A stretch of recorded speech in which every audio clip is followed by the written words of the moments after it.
Hi, welcome back guys. This is your friend, the What If guy, back with another fanfiction. This is the first part of What If Issei Awakened Twice Critical Early.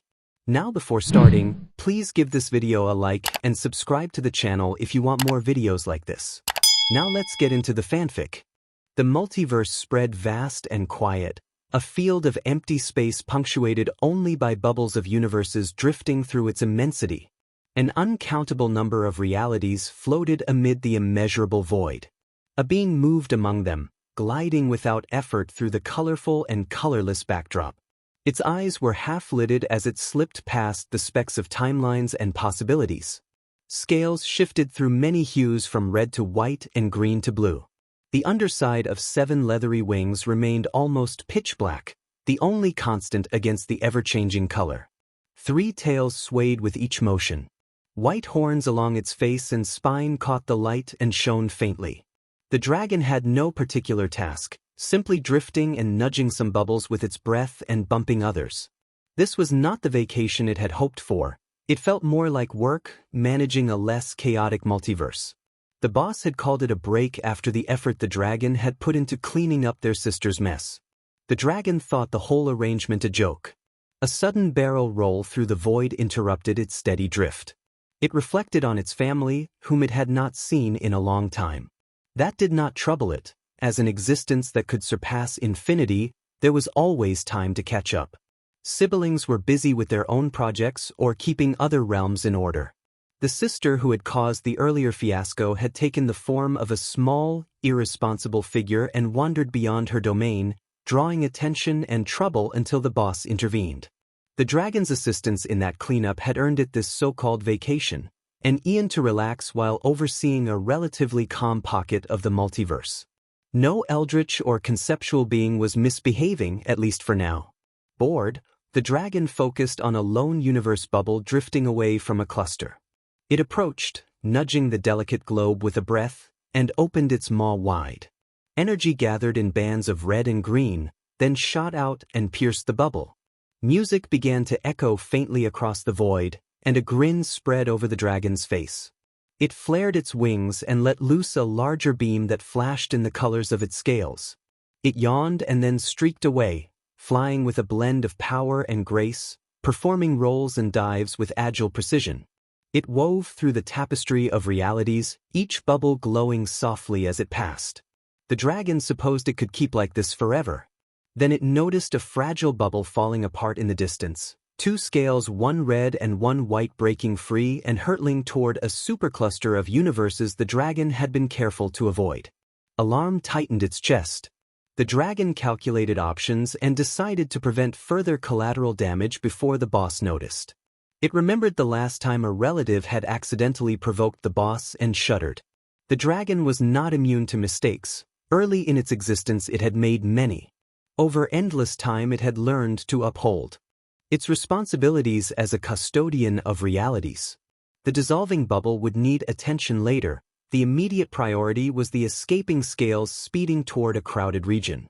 The dragon groaned inwardly, aware that any attempt to intercept them now could risk more harm to neighboring universes. A brief, neutral pause followed as it prepared its next move.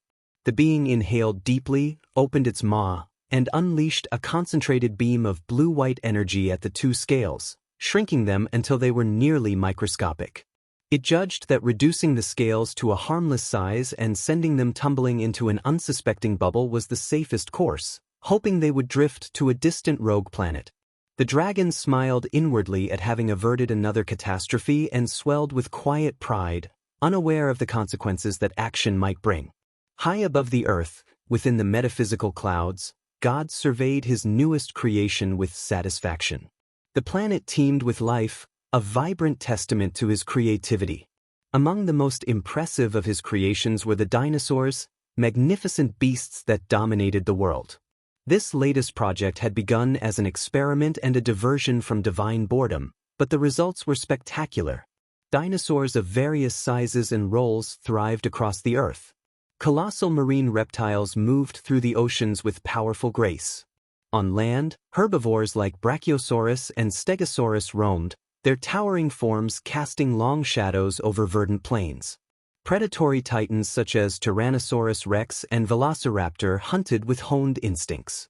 In the skies, pterosaurs soared, their wings tracing wide arcs against the blue expanse. God watched these creatures with a sense of pride. Each dinosaur was a marvel of design, adapted to its environment. Ecosystems flourished, each species playing its part in the web of life. He observed behaviors from gentle grazing to strategic hunts and found joy in the complexity. He patted himself on the back, admiring the thriving world below. It was not every day he created something so grand and diverse. The earth was a canvas, and he had painted it with broad strokes of life and fine details of survival and adaptation. Suddenly, serene contemplation was broken. From the vastness of the sky, two foreign objects hurtled toward the earth with blinding speed. God focused his divine sight on them. They were red and white scales, each trailing a streak of fiery light. A piece of the red scale chipped off and veered away on its own path. The scales glowed with an otherworldly radiance as they descended, their fiery trails cutting through the atmosphere. Their brightness intensified, casting an eerie glow over the land. God's eyes widened in realization and horror. These were no ordinary scales. They carried immense power, remnants of a cosmic being far beyond this world. The impact struck with overwhelming energy. A blinding flash of light and a sweeping shockwave radiated outward, reshaping the landscape in a single, spectacular moment. Forests toppled like toys, oceans heaved and churned, and the sky filled with ash and ember. The living chorus of the dinosaurs was silenced beneath the roar of change as entire regions were transformed in an instant. God watched in stunned silence as the world he had crafted was altered beyond recognition. Vast stretches of the planet lay scarred and quiet. The dinosaurs, his grand experiment, were gone. The scale of the calamity was unlike anything he had witnessed. God cried out in anger and disbelief, questioning how his perfect creation could be so abruptly undone. The dragon opened one eye as if hearing something in the distance, then dismissed it and resumed lying down. God turned his gaze toward the source of the catastrophe. Those cursed scales had wrought unimaginable devastation. He did not recognize their exact origin, though he understood they came from an otherworldly being. Despite all the foresight he possessed, he could not foresee the future consequences that the lingering dust from the chipped red scale would have when inhaled by humans. The origin of the first sacred gear that his creations would possess was the twice critical present day. It wept. The torrential downpour hammered the barren dirt road that ran through the green plains. Thick gray clouds hid the stars and cast everything in a dark gloom. The sprouted greenery sagged under the rain, and the dry road had turned into slick mud. The storm seemed indifferent to the near-motionless teen, Issei Hyoudou, who lay sprawled on the ground. He was soaked, battered and bruised, with deep lacerations. Each breath felt like fire in his lungs and sent sharp pain down his ribs. His vision blurred in and out as he fought to stay conscious and alive. His thrift clothes lay in tatters around him, soaked in blood, both his and the other combatants. Rain mixed with blood on his face and washed into his mouth. It tasted wrong. It was not his. With the last of his strength, he turned his head to the side toward the fallen opponent, ignoring the stabbing pain in his neck. The agony and the near-death experience never grew easier, no matter how often he faced them. The pull of death felt like a constant tug, no matter how careful he tried to be. The sight before him never became easier. The creature, an abomination of sorts, combined a humanoid upper body and spider-like lower limbs. It lay motionless, its form badly wrecked and unmistakably lifeless, one of its eyes damaged and several legs twisted unnaturally. It bore the marks of the brutal fight. It had begged for its life before he delivered the final blow. Many confrontations ended the same way, with threats to consume him, vows of revenge, or other declarations of hatred. Yet in the instant before the end, he sometimes thought he saw a flicker of relief in their eyes. They still begged and he still finished it. He focused on his left hand lying in the mud, watching the weapon vanish as if it had never been. The gauntlet he called Doubler could double his attributes: speed, strength, stamina, regeneration, reaction speed, clarity of sight, and more, but only for 10 seconds.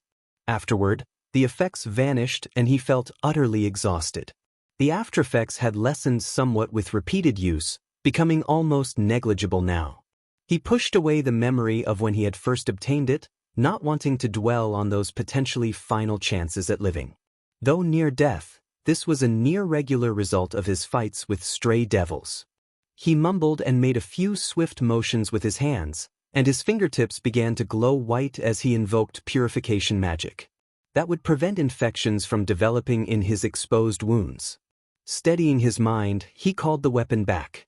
The red, metallic gauntlet reformed around his left hand, exposing his fingers and extending to his elbow, its center set with a large green gem and flanked by yellow spikes. The gauntlet's voice announced boost. His fingertips glowed brighter, his senses and physical and neurological attributes doubled. He had to work quickly. Pushing himself to the limit, he had doubled his abilities 24 times already before finally ending the fight. The 25th time would leave him unconscious at best, dead if he did not address his most serious injuries. He traced the most damaging wounds with shaking fingers, a deep diagonal slash across his chest, ending near his lower ribs and likely fracturing them, and a long gash along his thigh. The purification would clear any developing infection and help coagulated blood return to its proper state. His hands shifted from white to a gentle green as he invoked healing magic. He grabbed a piece of his torn shirt and stuffed it into his mouth as a guard, then pressed his hands to the wound on his chest. His screams and cries were muffled by the cloth as the injured flesh rapidly knit back together and the fractured ribs realigned. Without wasting time, he repeated the process on his leg, fighting not to thrash and worsen his injuries. The doubled effects left him as suddenly as they had come. The gauntlet's power faded and left him exhausted. Issei lay motionless as the rain continued to fall and darkness crept over his vision. Calawarner winced as she watched the sudden attack on the teen. The stray devil's spider-like legs had sent the human tumbling tens of meters away, and Calawarner noted that the blow would likely cause a serious injury when she saw the teen clutch his side. She strengthened the wind magic above her, pushing the rain to the side. Amidst thunder and lightning, the two figures hovered against the patter of rain on their dark wings. Rainier and Calawarner observed the fight below between the stray devil and the human teen Issei Hyoudou, the young man they had been tasked with observing and potentially recruiting by Lord Azazel. Calawarner complained to Rainier that they were just going to watch him be beaten as another slam to the chest sent Issei flying. The fight had raged for the past 4 minutes, with Issei and the stray devil trading blows across the open field. The struggle seemed to be tipping in favor of the disfigured devil. Rainier crossed her arms under her chest and lay back in the air, expressing that it was not up to her whether the human lived or died. She emphasized that their mission was to observe and recruit, and whether the human survived did not concern her. Calawarner knocked her head lightly, pointing out that a dead human could not be recruited. Rainier clicked her teeth and reminded Calawarner that they had only been following him for a week and teased that Calawarner was already taking an interest. Calawarner rolled her eyes. Unlike her comrade, she generally had little regard for humans, though she recognized they were useful assets. Simple words and calculated manipulation made them easy to control. She admitted that the boy carried a certain naive charm despite being covered in blood, sweat, and grime from constant battles. Their thoughts were cut short when both angels felt a sudden rise in energy and shifted from their relaxed positions. Calawarner observed that a strong draconic energy emanated from the teen, more than she had seen in a human for a long time, and her interest in the fight was reignited. Rainier raised an eyebrow and fell silent, observing the shifting tides of the battle. After repeated attempts, Issei finally roared and charged the devil. He narrowly ducked the devil's swing and positioned his fist for an uppercut. When the blow connected, a heavy sensation washed over the area, affecting every living thing nearby. A burst of maroon and green energy erupted at the point of impact, launching the devil nearly 5 stories into the air with a forceful strike that left it incapacitated. Calawarner's interest peaked at the demonstration. She recognized that Issei was subconsciously using draconic energy to strengthen his attacks. Issei planted his feet, launched himself to match the devil's ascent, and then struck down again with his hands clasped, unleashing another flash of maroon and green that sent the devil crashing down and created a shock wave. He landed nearby and rolled a few meters away, the confrontation appearing to end. Kalawarner smirked and suggested to Rainier that the young man might be worth recruiting now that he had shown such resolve. Rainier snorted in disdain and reminded her that luck did not make him valuable. He was still a human. Kalawarner leaned closer and said she found humans entertaining when they showed spirit, and she thought Issei had that spark. Rainier dismissed the notion but agreed to assess him if it would make Kalawarner happy. Rainier then propelled herself forward and indicated their next destination was Kuo, where an abandoned church would offer shelter for the time being. Kalawarner took one last look below before following. He felt only dryness when he regained consciousness after the chaos of the previous night. His skin was rough, his mouth parched. The coolness of the morning air touched him, and then the dull throb of pain from numerous bruises made itself known. He forced his eyes open and took in his surroundings. Greenery hung low and the scent of morning dew filled the air. The once muddy road had returned to dry dirt. As he grew more aware, fragmented memories came back. The sudden encounter, the frantic exchange of blows in the rain and darkness, and his desperate scramble to survive more luck than plan. The fight felt like something from an action scene, intense and fast, and he winced with each breath from a fresh wound and the pain in his leg. Pushing through the ache, Issei stood and limped toward his discarded travel bag in the tall grass. He retrieved a fresh set of clothes and changed in the open, removing the last outward signs of the previous night's struggle. He took a deep breath to ground himself and mapped out his next steps. Kuo town lay ahead, where he hoped to find answers. With every step he felt dread and determination in equal measure, forcing himself forward beyond the morning calm. With each limp step, Issei replayed the journey he had undertaken, the near-death moments, the stray demons he had fought off, each encounter feeling as if they were growing more dangerous. He let his thoughts roll until the dirt road converged into a sidewalk and then into the edges of the city. Kuo appeared, scattered houses and the faint hum of traffic. Familiar sights and sounds offered a small comfort, a reminder that he had returned to a place he once knew, though much had changed since his disappearance. Issei quickened his pace despite the pain. He passed shops opening for the day, some that had not been there before, and the scent of fresh bread from a new bakery provided a brief distraction. People glanced his way. He had almost forgotten how disheveled he looked, bruised and dirt-streaked. Whispers followed him down the main street, but he focused on getting home. He only wanted to go home, if only for one day. The town square bustled. Street vendors set up stalls, children hurried to school, and people moved through their routines. The normalcy contrasted sharply with the chaos he had lived through. He paused, feeling the surreal nature of being among ordinary citizens after so many nights of conflict. He stood before a house he had once taken for granted, his home. It seemed frozen in time, lawn intact, mailbox empty, pavement uncracked. The blinds were shut as they had been the night he left, and there was no obvious sign of wear. He walked up the path and recognized the same doormat and the little fountain still running. He steadied his breath and pushed the unlocked door open as he remembered it. Relief and regret washed over him. The setting inside was unchanged, a slightly messy floor, blankets and pillows scattered around the sofa. He ran a finger over the dusty living room table and then moved to the kitchen. Washed dishes and cutlery remained. A TV remote lay on the couch and his school bag hung on the back of a chair. A single family photo from a vacation showed his parents smiling.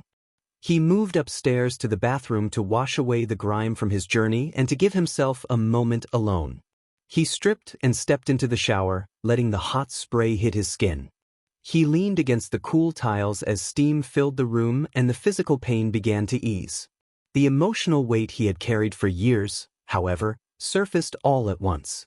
Being home brought relief, regret, and an overwhelming loneliness that had been his companion for 3 years. He sank to his knees in the shower as the water warmed him. Tears mixed with the falling water and he covered his face, shoulders shaking as he sobbed.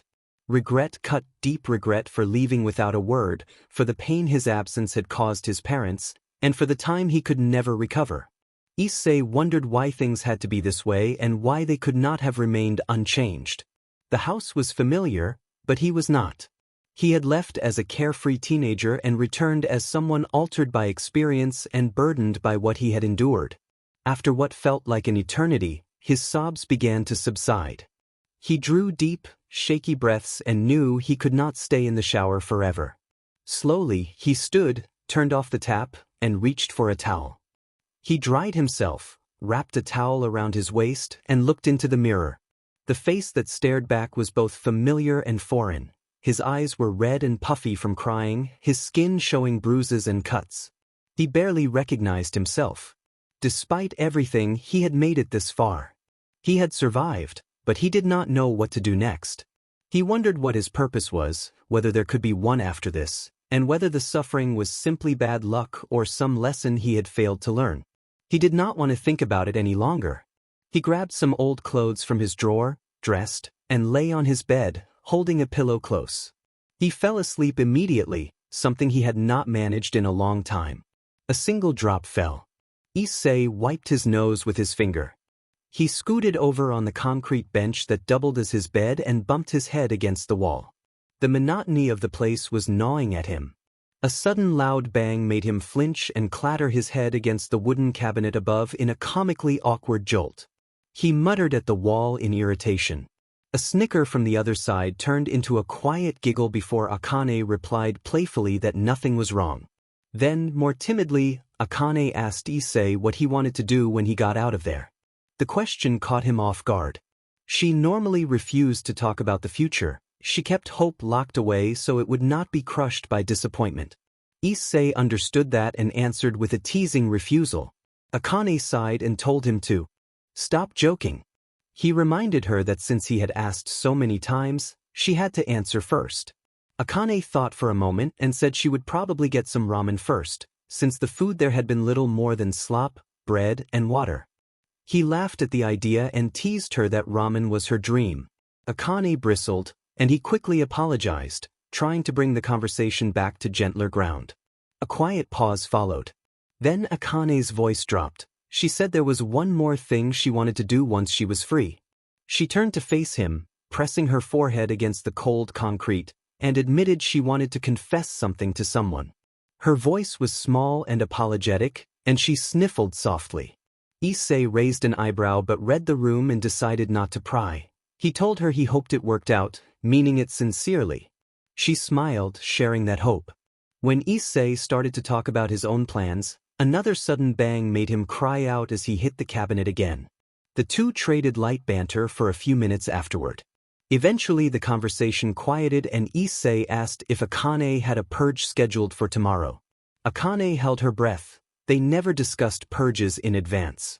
She answered that she did not have a purge notice. Issei asked her to promise, and she promised without hesitation. Akane then asked if he had been selected. He said he had not. She demanded that he swear he would be there tomorrow, and Issei took a breath, leaned his forehead against the wall, and promised to stay and talk. They both smiled, his weary, hers with tears gathering, and they looked down at the notices in their hands. Sunlight through the blinds woke him. Issei opened his eyes to a digital clock that read 2 p.m. It felt surreal to be home. His room still held many familiar things from before he left, and he smiled at the thought that some pieces of his old life remained intact. He stretched, showered, dressed, and went downstairs. He stepped outside and stood for a moment taking in the quiet neighborhood, the peaceful hush broken by the distant sounds of children. He walked along the tree-lined street, feeling a pang of nostalgia as he passed houses that had changed only in small ways. A fresh coat of blue paint here, an added second story there. The sound of piano lessons drifting from an open window reminded him that some things never altered. Issei turned the corner toward the local park. As he approached, the sound of children playing grew louder, filling the air with laughter and shouts. The park had been a central part of his childhood, a place where he and his friend Irina had spent countless hours playing soccer, riding bikes, and getting into mischief. He smiled as he watched a group of children chase each other around the swings, their carefree joy contagious. He sat on an empty bench and watched the scene unfold. The playground equipment had been updated, new swings, a modern jungle gym, and even a small climbing wall had replaced the older, rusted structures he remembered. The park's charm, however, remained unchanged. Issei's eyes wandered to the large oak tree in the center of the park. Its branches had always provided perfect shade on hot summer days, and it seemed even more majestic now. After a while, Issei rose and continued his walk toward the commercial district, where small shops and cafes lined the streets.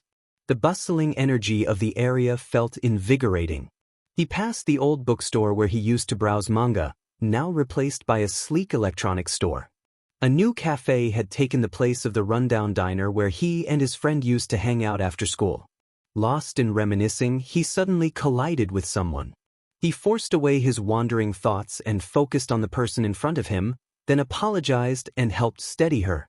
He found himself looking at a young woman with long black hair and striking violet eyes, wearing a summer dress that fluttered in the breeze. She smiled warmly and brushed off the encounter, mentioning that she had not been watching where she was going either. She introduced herself as Yuma Amano and welcomed him to Kuro. Issei chuckled nervously and said he was new, explaining that he had just moved in the day before and scratched the back of his head. Yuma offered a bright smile and said she would be happy to show him around town. She linked her arm through his and started guiding him through the streets before he could fully respond. Their first stop was a quaint little cafe that had opened recently. The aroma of fresh coffee and baked goods filled the air as they stepped inside.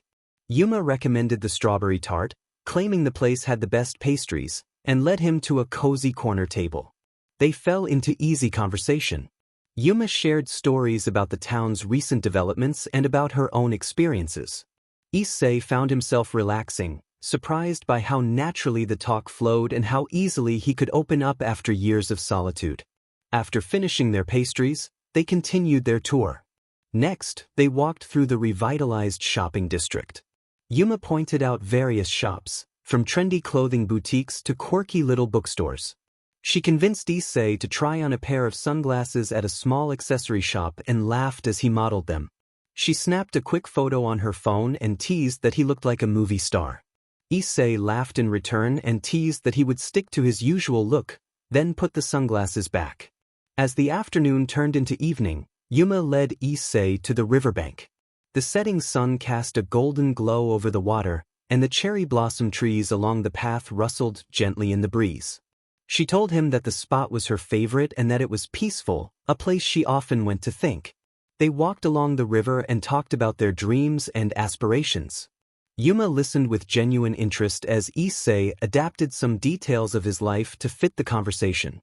He nevertheless found himself opening up to her in a way he had not with anyone else. When they reached the end of the path, Yuma turned to him with a playful smile and mentioned one more place she wanted to show him, describing it as a bit of a secret.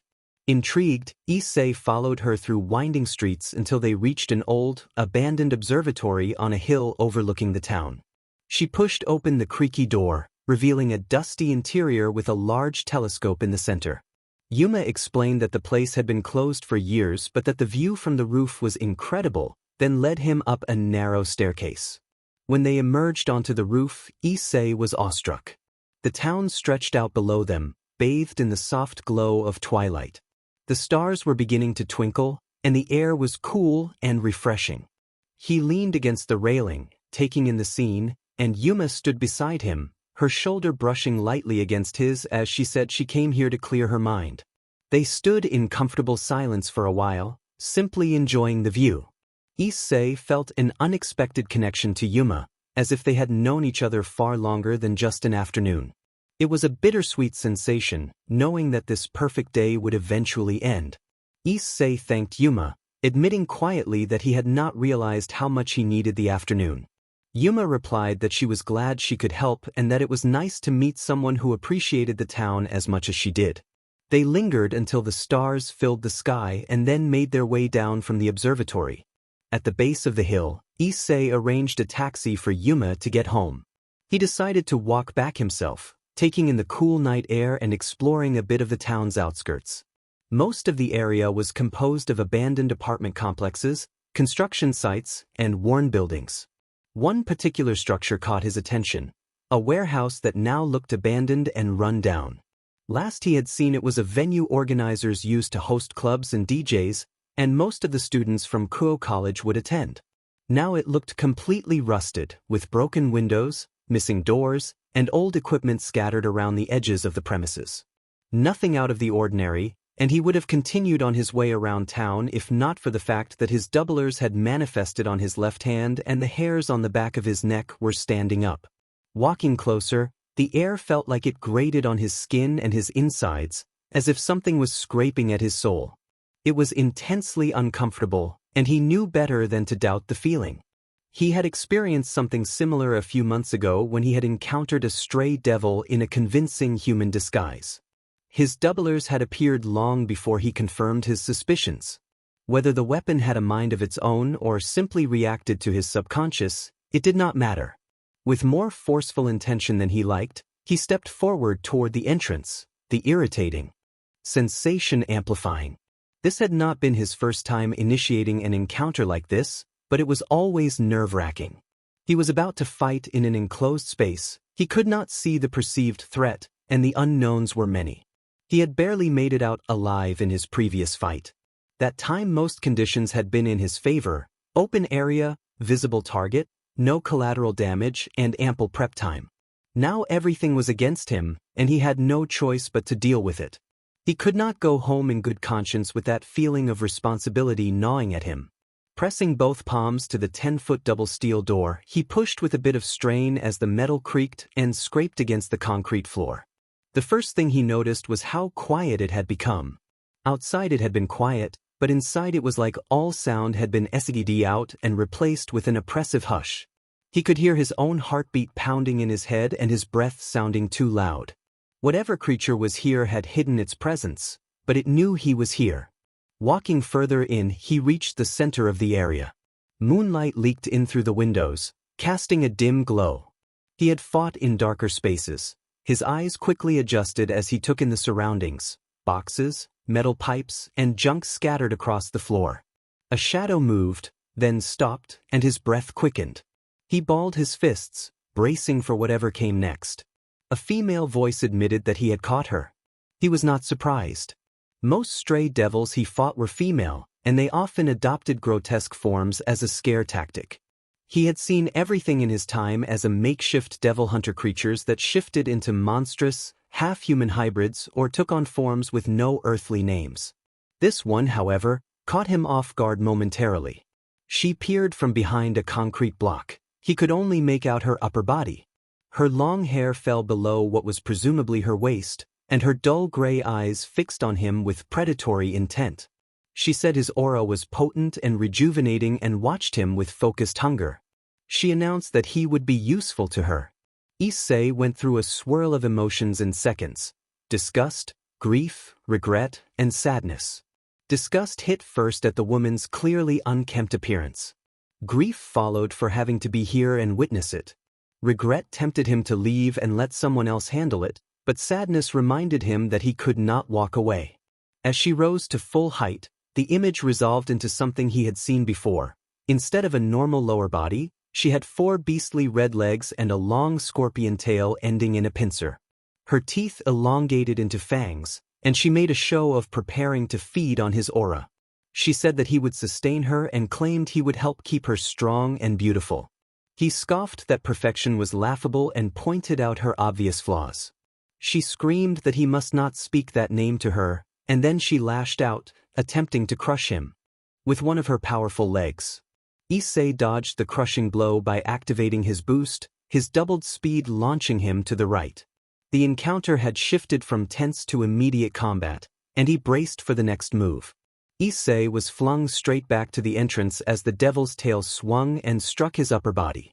He collided with boxes, concrete blocks, and metal pipes, finally settling near the doorway. His body throbbed from the impact. He was already convinced this devil was the most powerful adversary he had faced so far. There were generally a few ways to approach and eliminate a stray devil. One option was to exploit their weaknesses, but that required time to assess their fighting style and mistakes. Issei realized that was impossible in his current state, having been hurled across the warehouse. He was battle-hardened, but not an expert at reading an enemy so precisely. Any attempt to fight would have to be instinctual. A second option was to use the environment force an opponent off a cliff or into a deadly trap, but that required positioning and exploiting openings he did not have. The fact that he had been flung across the warehouse emphasized how unlikely this was. The third and most reckless choice was applying relentless pressure to subdue the opponent. It was last on the list because it was essentially a gamble.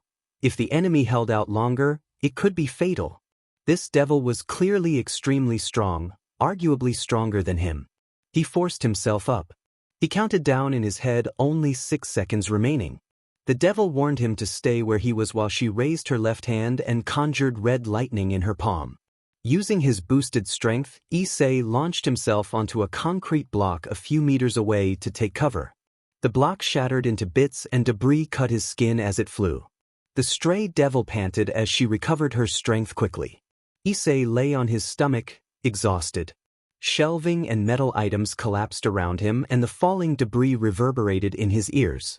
His empty palm suddenly held a cold weight, a metal pipe. 2 seconds remained. The devil wasted no time and approached to finish him off, intending to crush him with her massive legs. Issei stood and scraped the end of the pipe along the yellow spikes on his doubler, using the doubled strength to grate the metal and create jagged edges. The pipe was ruined but serviceable. The approaching footsteps closed in and his heart hammered. The beast lunged, aiming to crush him with a foot. His weapon briefly vanished and reappeared as he summoned it. Issei timed a dodge, launching himself up toward the wall behind him and using the momentum to drive forward. He raised the sharpened pipe above his head, intending to end the fight with one decisive strike. The plan failed to unfold as expected. The stray devil conjured 3 spinning drills made of concrete and sent them toward him. An unfamiliar green and red aura began to radiate from Issei and the pipe. The devil's eyes widened at the realization. The energy she had sensed earlier had been only a residue. Now Issei released a much higher concentration of draconic aura, more than she could handle. She roared for him to die as the projectiles hurtled in his direction. Issei tightened his grip on the pipe as it became enveloped in the same aura. He swung and destroyed each projectile, shattering concrete flying everywhere. The devil's surprise turned to pain as the thrown pipe struck and lodged in her left shoulder. She staggered, stunned by the sudden reversal. Issei's fist glowed with the same draconic aura. He pulled back and pummeled her rapidly, trying to overwhelm her with pressure. Each hit sent small shockwaves through the warehouse.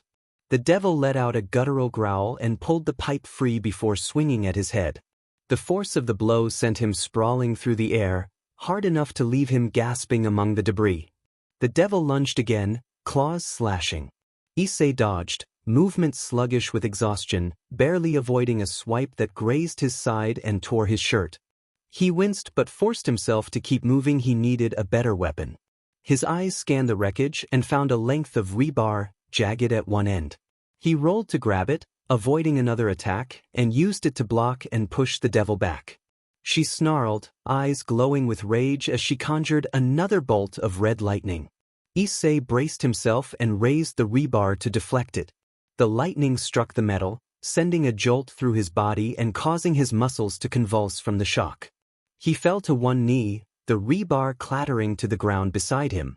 The devil tried to catch her breath, holding her arm as pain from summoning that lightning again showed across her face. Issei noticed the reaction. The strength left his body and exhaustion quickly took over him. If he did not push himself, he would surely pass out.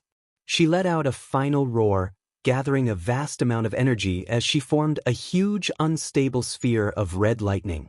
Issei smiled at the sight. Her fatigue after using that move had not gone unnoticed, and he planned to exploit it to the fullest extent. This was his last meaningful attempt, and he had full confidence it would work as he grabbed the rebar once again. Doubling his attributes, his body began to radiate a potent draconic aura, the rebar cracking as it glowed red and green. The large sphere of lightning condensed into a single, massive bolt before speeding straight at him. Using all his strength, he launched himself away from the point of impact as fast as possible, the force of the strike sending him tumbling to the side. He recovered quickly, gaining his footing and springing into the air with the rebar ped back. Her breath was heavy and the snarl on her face began to shift into a grin. For a split second they locked eyes, and Issei understood that something was not right. She suddenly changed tactics, focusing her power in a new way. It found himself directly in the line of that redirected energy. Issei shouted in disbelief as the next wave of power bore down on him. Calawarner's voice echoed through the abandoned church as she exclaimed her disbelief. Dim candlelight floated along the ceiling, casting steady pools of light, and the click of heels marked Rainer's restless pacing. Rainer bit a nail, her face troubled as she tried to work out their next move, though she refused to admit uncertainty. Rainer insisted that she had no way of knowing the outcome and pointed out that Calawarner had offered no better ideas. Calawarner reminded her that camping anywhere else in the city would turn them into easy targets and that the church was the only semi-safe haven if they wanted any chance of completing the mission. Calawarner also reminded Rainer that they were meant to have captured the human 3 towns back, and that Rainer had insisted on checking whether he was worth the effort. She scowled as she criticized Rainer's tendency to take reckless risks in every assignment, which had led to their temporary suspension. Calawarner said that Azazel expected an updated report about the human. He wanted the human recruited before anyone else claimed him, and she made a throat-cut gesture to emphasize the urgency. Rainer exploded in frustration, questioning why they needed to take a human who seemed unremarkable aside from a potent draconic aura that he could not yet use effectively. Calawarner countered that the reasons behind Azazel's orders were often inscrutable.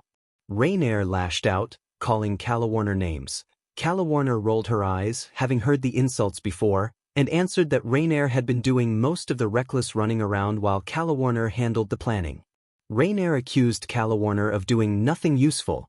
Calawarner replied that what Rainer called thoroughness was often chaotic and unnecessary. Rainer bristled and accused Calawarner of sitting around and criticizing. Calawarner sighed and argued that acting without thought was what got people killed in Gremmery territory, and that they needed results, not chaos.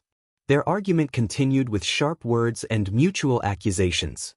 Calawarner accused Rainer of choosing the most reckless options, and Rainer retorted that taking cautious inaction would not help.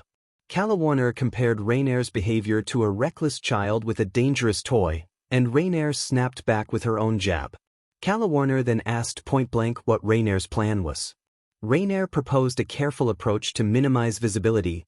They would operate in shifts, with one of them staying at the church to keep a low profile while the other observed the target, waiting for the right moment to present themselves. Calawarner approved the plan and asked who would go first. Rainer volunteered to go, determined to see the human for herself and ensure he was not being contacted by the devils.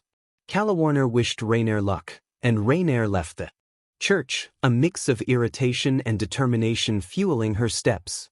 She needed to prove herself, not just to Calawarner but to Azazel, and this mission felt like her best chance. Rainer tracked the human's signature from a distance and found a warehouse to observe. She kept out of sight, waiting for him to leave the building, eyes narrowed as she watched the place closely. Then she noticed several devils arriving at the warehouse and felt her hopes drop. If the human made contact with the Gremmery, their window would close quickly. Sounds of a struggle reached her ears, and she heard someone calling out in distress. Rainer moved closer, careful not to be seen, and watched as a woman exited the warehouse carrying the human in a protective hold. The woman had a warm expression and was clearly exhausted. The human was unconscious and had clearly been hurt. Rainer's frustration sharpened at the sight. This was exactly the complication she had feared. Rainer took a steadying breath and prepared to reassess her approach. She would need to report back and find another way to secure the human before the devils could make their move. A short pause followed as she considered her options and planned their next steps. The human had been supposed to be a simple target, not someone under the watchful eye of that woman. Rainer clenched her fists, her mind racing. She needed to act quickly, but she also had to be smart. She could not afford to make a move now, not with that redhead and her peerage so close. She would have to wait for a better opportunity, a moment when the human was alone and vulnerable. Her eyes followed him as he was carried away with the group and then vanished into a teleportation circle. Rainer took a deep breath and made her way back to the church, careful to avoid being seen. When she returned, Calawarner was lounging on a pew with a bored expression. Calawarner asked how it had gone and whether Rainier had found their target. Rainier reported grimly that they had a problem. The human was already in contact with Rias Gremory and her peerage. Calawarner sat up, her smirk fading, and asked if Rainier was serious and what had happened. Rainier explained that the human had fought a stray bat, had been picked up by the redhead, and had appeared unconscious and near death, leaving a chance the redhead might reincarnate him. Rainier sighed and warned that they needed to be more careful than ever. They could not let the Gremorys get to him first. Calawarner leaned back and rubbed her temple. Calawarner warned that if he was reincarnated into the devils they would be in trouble. She reminded Rainier that Azazel had specifically said this was their chance to prove themselves again, and her voice betrayed her agitation. Calawarner wondered aloud why she had agreed to partner with Rainier after the last mission's mishap.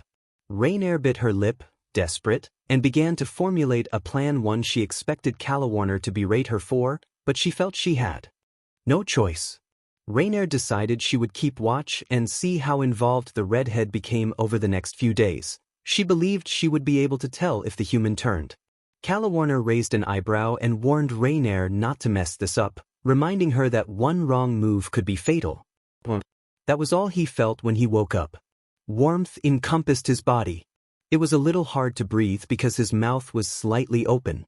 Pain traveled across his body, not sharp, but a general soreness as if from excessive exertion. As he regained awareness, he realized someone was supporting his lower back and the back of his head. His face rested against something soft and a blanket covered him. The situation made little sense. His memory was hazy, and he felt extremely vulnerable after months on the run with almost no human contact. His heart began to beat faster and his thoughts raced. Had he been captured? Had someone come for him? Where was he and what had happened? Panic rose. He just wanted out and to be safe again. He began to wriggle, desperate for air and an escape. Deep blue eyes met his. The girl in front of him looked at him without anger or fear, only understanding. Her expression was calm, and she remained steady and composed. That steadiness heightened his agitation, sending his instincts into full fight-or-flight mode. He shoved her and called his weapon, summoning the red armor to his left hand and ping it back to strike.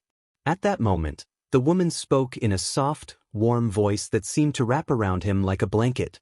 Her tone was low and melodic, carrying a calming presence that cut through the panic and the chill of moonlight through the windows. He froze with his arm raised, breath and heartbeat suspended. Her eyes never wavered, they held reassurance. She asked him to relax and come back down, and her words had a grounding effect. He slowly lowered himself onto the bed. She adjusted the blanket and the position so he could lie comfortably, and the tension in his chest eased. Rias Gremory introduced herself and asked his name. He answered that he was Issei Hyoudou, surprised at how quickly the information left him. Rias said he was safe with her and asked what he remembered last.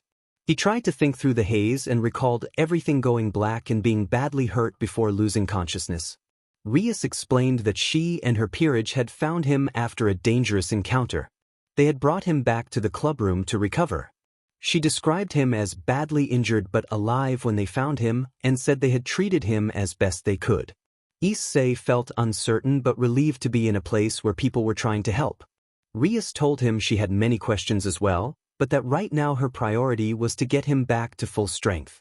The crimson-haired girl told him to go back to sleep and that they would talk more tomorrow. Issei would have answered if he could. Her gentle hand at his hair soothed him, and he soon drifted back to sleep in her arms. Issei woke in an unfamiliar room, the events of the previous night lingering like a distant, hazy dream. He blinked and adjusted to the morning light streaming through the window. The room was spacious and elegant, furnished with soft fabrics and tasteful decorations. He realized he was in a bed much larger and more comfortable than anything he had experienced before. He sat up slowly and noticed a neatly folded letter on the nightstand beside him. He reached for it, curiosity piqued, and opened it. Issei placed the letter beside him and looked over at the nightstand. There, folded neatly, were the exact clothes he had been wearing the previous night. Uncertain how she had gotten his size so right, he decided not to question it further. He examined his body and found nothing wrong. The ache he had felt before had faded to a mild soreness and had left no marks. Even his own healing magic could not explain it. He grabbed a folded towel from a nearby chair and went to the shower. As the water ran over him, he remembered something from the night before and felt his face flush.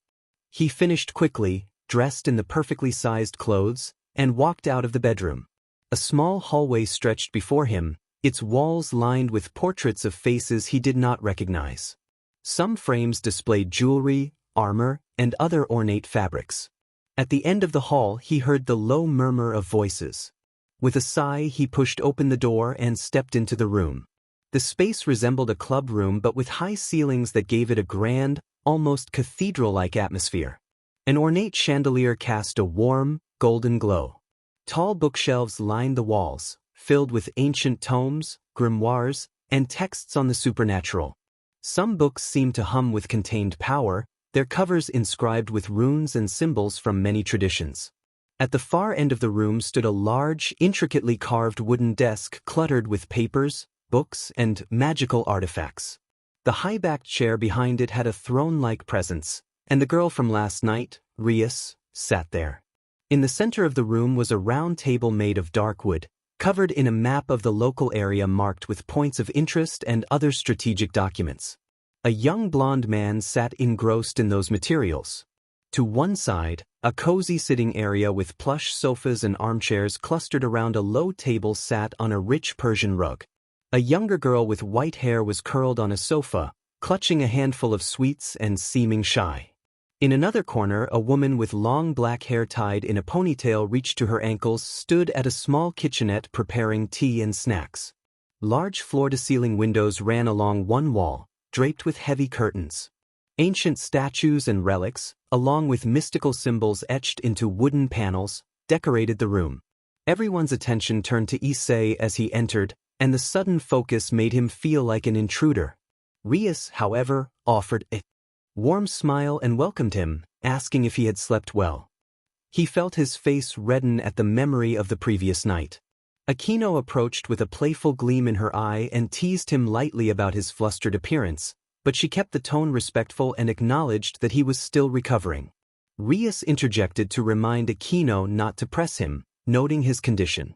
Akino responded with a friendly bow and introduced herself as Akino Himejima, expressing a hope that they would get along. Rias gave a gentle admonishment at the playful tone and Akino returned to preparing tea and snacks with a small laugh. Issei glanced around the room and met the white-haired girl's eyes for a moment before she turned away, a slightly accusatory look on her face as she hid her sweets. Rias apologized for the girl's behavior and explained that she liked to test new acquaintances. Akino continued her work at the tea station without comment. Rias rose from her chair and introduced herself more formally as Rias Gremory, president of the occult research club that occupied the room and advisor to the Kuo Academy Student Council. Issei reflected that Kuo Academy was not a place he had expected to be. By his knowledge it was an all-female high school, yet here he stood in a room that felt like a private suite with a shower, bed, and full amenities. The club's resources and the home's comforts both seemed incongruous with his image of a school. Noticing Issei's distracted expression, Rias continued the introductions and gestured toward the blonde man at the table. Issei Hyoudou stood, bowed deeply, and offered polite greetings, expressing a hope that they would get along. Issei returned the bow and introduced himself simply as Issei. Issei could not help but notice Kiba's composed, knightly bearing and handsome features, the kind of presence that would draw admiration. Rias then directed attention to the last individual in the room. Rias smiled brightly and introduced Kaneko Tuju as their adorable member. Kaneko nodded in response. Kaneko then interrupted the newcomer and insisted on being called Kaneko. Issei felt a vain throb in his forehead and replied that he understood, doing his best to be polite. Everyone moved to the seats in the center of the room. Rias and Kiba sat next to Kaneko, and Akino followed with a cart of snacks and tea. Issei took the seat opposite them and braced himself for what was likely to be an awkward conversation. Akino set a cup in front of him and poured tea. The light scent filled the room. Issei thanked her, took the cup and sipped. Rias explained that before they began she needed to know what Issei understood about them. She intended to determine how much he already knew, from whether he understood her relation to the more powerful figures to whether he even knew they were devils. Issei looked around at the group and said that he could tell they were devils, which made sense given the events of the previous night. What he did not understand was why devils were operating under the guise of an occult research club in his town. Rias confirmed that they were devils and added that she and another individual maintained control of the town and acted as its designated protectors. Issei raised an eyebrow. In his mind, devils and angels existed, but the idea of a devil, especially a girl who appeared very young holding authority over an entire town, was hard to grasp after his 3-year absence. Issei asked what the mayor had received in exchange for transferring control of the town to them. The group reacted with surprise to that question. Akino covered her mouth to stifle a giggle, while the others were unsure how to respond. Rias hurried to clarify that they had not acquired the territory from the current mayor. Issei pressed on, asking how they could claim ownership and whether they were role-playing. Akino struggled to contain her amusement at his seriousness. Rias flustered and protested that she was not role-playing. She explained that she had been appointed overseer of the town by her older brother. Issei asked whether her brother had owned the town before handing responsibility to her. Rias muttered under her breath that her brother owned all of East Asia, and Issei reacted with incredulity, leaning back and remarking that he had had no idea. He then called the situation nepotism. Rias defended herself, saying that her brother trusted her to handle the responsibility, but she eventually relented from the argument. Rias composed herself and asked Issei, in a more serious tone, why he had intruded upon her territory and what his intentions were. Issei blinked and said that he lived in the town. Rias's expression shifted from serious to bewildered. She had not known he lived there. Issei explained that he had been away for a few years dealing with personal matters and had recently returned. A brief silence followed. Kiba exchanged a confused glance with Kaneko, who tilted her head in curiosity. Akino watched Issei closely, her expression thoughtful. Kiba then welcomed him back and noted that there was a lot to catch him up on, adding that they would need to verify his story after the meeting. Issei nodded. Rias agreed and said that another member she had mentioned earlier would be in contact with him soon. She then steered the conversation back to the immediate topic and asked Issei to describe his knowledge of the supernatural. Issei paused and summarized that he knew they were devils, that the creatures he had fought were stray devils, and that angels and fallen angels likely existed as well. Rias nodded, pleased with his basic understanding.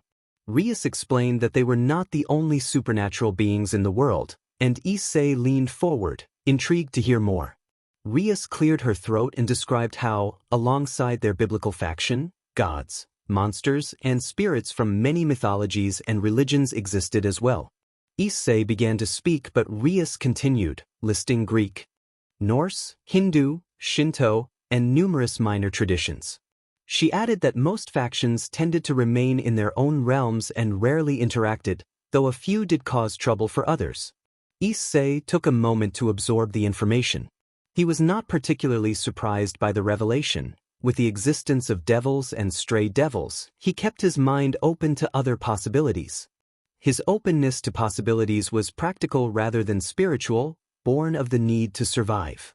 He had assumed the biblical faction might be the correct one and that other mythologies were unlikely, but now he was unsure whether that was better or worse. Thoughts about life and death crowded his mind, but he pushed them aside. Rias called his name, and Issei admitted he had been spacing out. Kiba reassured Issei that he had felt the same way when he first learned the truth. Issei asked what Kiba meant, and Rias took over to reveal more about their nature. She explained that high-class devils like herself had the ability to reincarnate humans and human hybrids into devils, and that those reincarnated would enter her service. Issei stared at her, incredulous at the concept of having servants in the modern age, though he reminded himself that he was literally in a meeting with devils. Rias quickly defended herself, saying that it did not mean what it sounded like. She loved those who served her and treated them as family. They had come from troubled pasts, and she had wanted to give them a chance at a better future. Her face flushed as she spoke, and the others in the room watched her with varied expressions. Aquino teared into the moment with a soft laugh and gentle teasing about Rias expressing affection so openly. Kiba confirmed Rias's claim by sharing that he had been near death in the past and alone, and that because of Rias he had been given food, shelter, warmth, and a family. Rias responded with a single breath of gratitude. Kiba began to backtrack to avoid ruining the mood, and the moment dissolved. Issei steered the conversation back to the earlier point and asked what Rias had meant about reincarnated devils. Rias apologized for the detour and explained again that high-class devils could reincarnate humans and hybrids as a way to restore their population, which had been severely reduced after the Great War. Issei raised an eyebrow at the mention of the Great War, and Rias outlined its basics. She said it had been a devastating conflict between the three factions: the devils, the angels, and the fallen angels, and that it had caused tremendous loss and left their worlds in ruins. The war had been driven by jealousy, power struggles, and conflicting views on humanity. The angels sought to guide and protect humans, the fallen angels wanted to use humans for their own ends, and the devils, led by the four great Satans, pursued power through pacts and contracts. The conflict had decimated families and caused irreparable damage until leaders from each side recognized that continued fighting would bring mutual destruction. The development of reincarnation technology had been one result, a means to replenish populations. Issei considered whether the factions still held animosity toward one another. Rias admitted that, technically, the war had never been formally ended. There was an unofficial standstill and a tenuous peace, but old rivalries persisted and some still sought to reignite conflicts. Issei then connected the dots and asked if this was why they had questioned him about his identity. Rias confirmed that if he had been affiliated with another faction, his brazen entry into town could have become an international incident in the underworld, but she acknowledged that he had been ignorant of the situation and bore no fault. Silence settled for a few seconds as Rias studied his face, as if trying to read something he could not see. Then Rias reached over and took his left hand and warned him that opposing factions might try to recruit him. The unexpected contact surprised Issei. Rias instructed him to call upon his sacred gear to show it. She explained that the weapon in his possession was called a sacred gear. Issei complied, and the red armor manifested around his arm as the green jewel shone brightly. The room drew closer, everyone eager to inspect the gauntlet. Even Kaneko set aside her snack and watched from a distance. Rias reacted with a hint of excitement as she explained that his weapon was indeed a type of sacred gear. Rias explained that sacred gear were weapons created by the biblical God to allow humans to enact miracles on earth. Many notable figures in history likely possessed a certain sacred gear. It either helped them during military feats, the ruling of kingdoms, art, or athletics. Rias identified Issei's as the twice critical, also known as the Hand of the Dragon or the Dragon's Hand. Issei clicked his teeth, feeling pride at how much cooler those names were than the one he had given. Rias noted that the gear had the power to double the user's attributes for 10 seconds, and she inspected the armor closely. Rias then remarked that the twice critical was supposedly common, likely possessed by tens of thousands of humans. She gave a slight giggle and immediately corrected herself, explaining that in reality it was quite rare to see the twice critical manifest in person. She explained that sacred gear often manifested for the first time when the user was near death or when it was forcibly opened by a third party. Issei's hands stiffened at that explanation, which Rias noticed but chose not to question. Sometimes, Rias continued, sacred gear could manifest if the user had an intricate understanding of it, usually taught by someone else. In most cases, however, when the twice critical manifested during a near-death experience, whoever had intended to kill the user would not survive even with their newly acquired power. Most people who possessed the twice critical were not sought after in the first place. They faced either death or recruitment. The conversation did little to reassure Issei. If what she said was true, the stray devils he had fought were probably minor annoyances compared to devils like those Rias described. He wondered how he could compare to beings that were surely far more powerful. Rias continued without giving much more attention to his worries. She emphasized that it was rare to see someone manifest the twice critical and still be alive, particularly a human. Either they did not survive the threat that caused the manifestation, or they never manifested it at all. She added that doing considerable damage to a powerful stray devil, like the one from yesterday, would typically be beyond the limits of a surviving twice-critical wielder. Rias lifted his hands and met his gaze. She spoke with absolute sincerity and told him that he truly was an anomaly of anomalies. Issei continued to roam the streets alone as the sun neared the horizon. The weight of the earlier conversation settled on him, and he tried his best to make sense of it. The part about Rias calling him an anomaly of anomalies lingered most of all. He supposed it should have sounded like a compliment, but the circumstances made it feel otherwise. The best translation he could conjure was being called the strongest weakling. Approaching his front door, he noticed an envelope stuck between the wedges. He snatched it away and turned it over. It was sealed with red wax bearing a distinct shape. It oddly resembled the summoning circle he had seen earlier. He tore it open as quickly as possible and found a letter inside. His eyes scanned the contents and settled on the bottom of the page, which informed him that the student council president and staff formally recognized his acceptance as a second-year student at Kuo Academy. He was instructed to report to his assigned homeroom at 8 a.m., and a uniform had already been delivered for his convenience. The letter was signed Sona Citri. He had not been to school in 3 years, and now they wanted him to attend the very next day. He wondered where the uniform could be, since he had not seen any package. Fumbling quickly with his keys, he unlocked the door and stepped inside. He checked the first floor for any signs of intrusion. Everything looked the same as the day he had left. Panic rose in him, and he bolted up the stairs to his bedroom. When he swung the door open and scanned the room, his jaw dropped. There, neatly pressed on the bed, lay his uniform. He cursed under his breath and ran a hand through his hair in frustration, wondering why a devil had apparently entered his room and left a uniform behind. He muttered in annoyance about how they could not just send things through the mail normally, and continued to grumble to himself for a few minutes before a knock sounded at the door. He opened it to find the girl he had met earlier standing on the threshold. Issei recognized her immediately and was taken aback by her expression.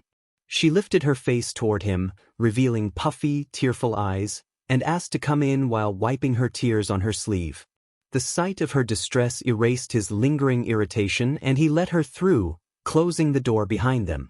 Issei guided her to the living room and indicated the couch. Yuma sat down and took a deep breath as if trying to steady herself. He sat beside her, concern written across his face, and asked what was wrong, his voice soft. Yuma sniffled and looked down at her hands, saying that she had been going through things she could not really talk about with anyone else. Issei's concern deepened. He told her she could talk to him and that he was there for her. She explained that she felt lost, overwhelmed, and constantly judged, unable to make anyone happy no matter how hard she tried. Issei reached out and placed a comforting hand on her shoulder, telling her she was not alone and that they could figure things out together. He admitted that comforting people was not his strongest skill, but he tried to offer whatever reassurances he could find. Yuma's eyes filled with tears again, and she wiped them away hastily, grateful for his presence. She struggled to explain further, but described pressure from all directions and the sense that everything she did was wrong. Issei listened intently and told her that she did not have to be perfect, that doing her best was enough, and that it was okay to fail as long as she kept trying. He insisted that she had people who cared about her, including him, and reminded her that he did not want to see her hurt. Yuma looked up with a flicker of hope and let a tear slide down her cheek before quickly wiping it away, thanking him for his words. They sat together in silence for a while, the tension slowly easing as Yuma began to calm. Issei couldn't shake the feeling that there was more to her story, but he did not want to push her. He offered her something to drink to give her a moment to compose herself. Yuma nodded and accepted. Issei went to the kitchen, still trying to process everything that had happened. As he poured a cup of tea, unease grew. Something about the situation did not add up. From the other room, Yuma called to him, asking if, were she to have a goal, he thought she should do everything in her power to achieve it. Her voice was oddly neutral and earnest. He remained at the sink, holding the cup. He had a nagging sense that something was wrong, and his sacred gear did not warn him as it usually did. Yuma's footsteps grew closer. He did not dare turn. The thought of facing her filled him with dread. He told her that, Yes, he believed one should strive for their goals. He saw the blurred reflection of the girl behind him in the cup. Then the reflection shifted, becoming larger and more mature, and a very different voice asked if he would die for her goal. A gauntlet materialized on his arm as he activated his boost ability. He reacted by flinging the piping hot cup of tea toward her. The liquid splashed across her shoulder. Yuma cried out in pain and anger as her appearance changed into a more mature, contemptuous form. Yuma snapped at him and unleashed a jagged spear of bright pink energy. Issei anticipated an attack and charged, grabbing a nearby dining chair as a makeshift shield. The spear struck the chair and shattered it into hundreds of pieces. As the debris clouded their vision, he gambled on a close-quarters strike and punched through the fragments, connecting with the woman and sending her reeling against the wall long enough for him to make a break for the door. Issei sprinted outside onto an eerily quiet street. A faint purple tint seemed to hang over the world, and there were no signs of life. He ran with urgency. His steps echoed through the empty neighborhood.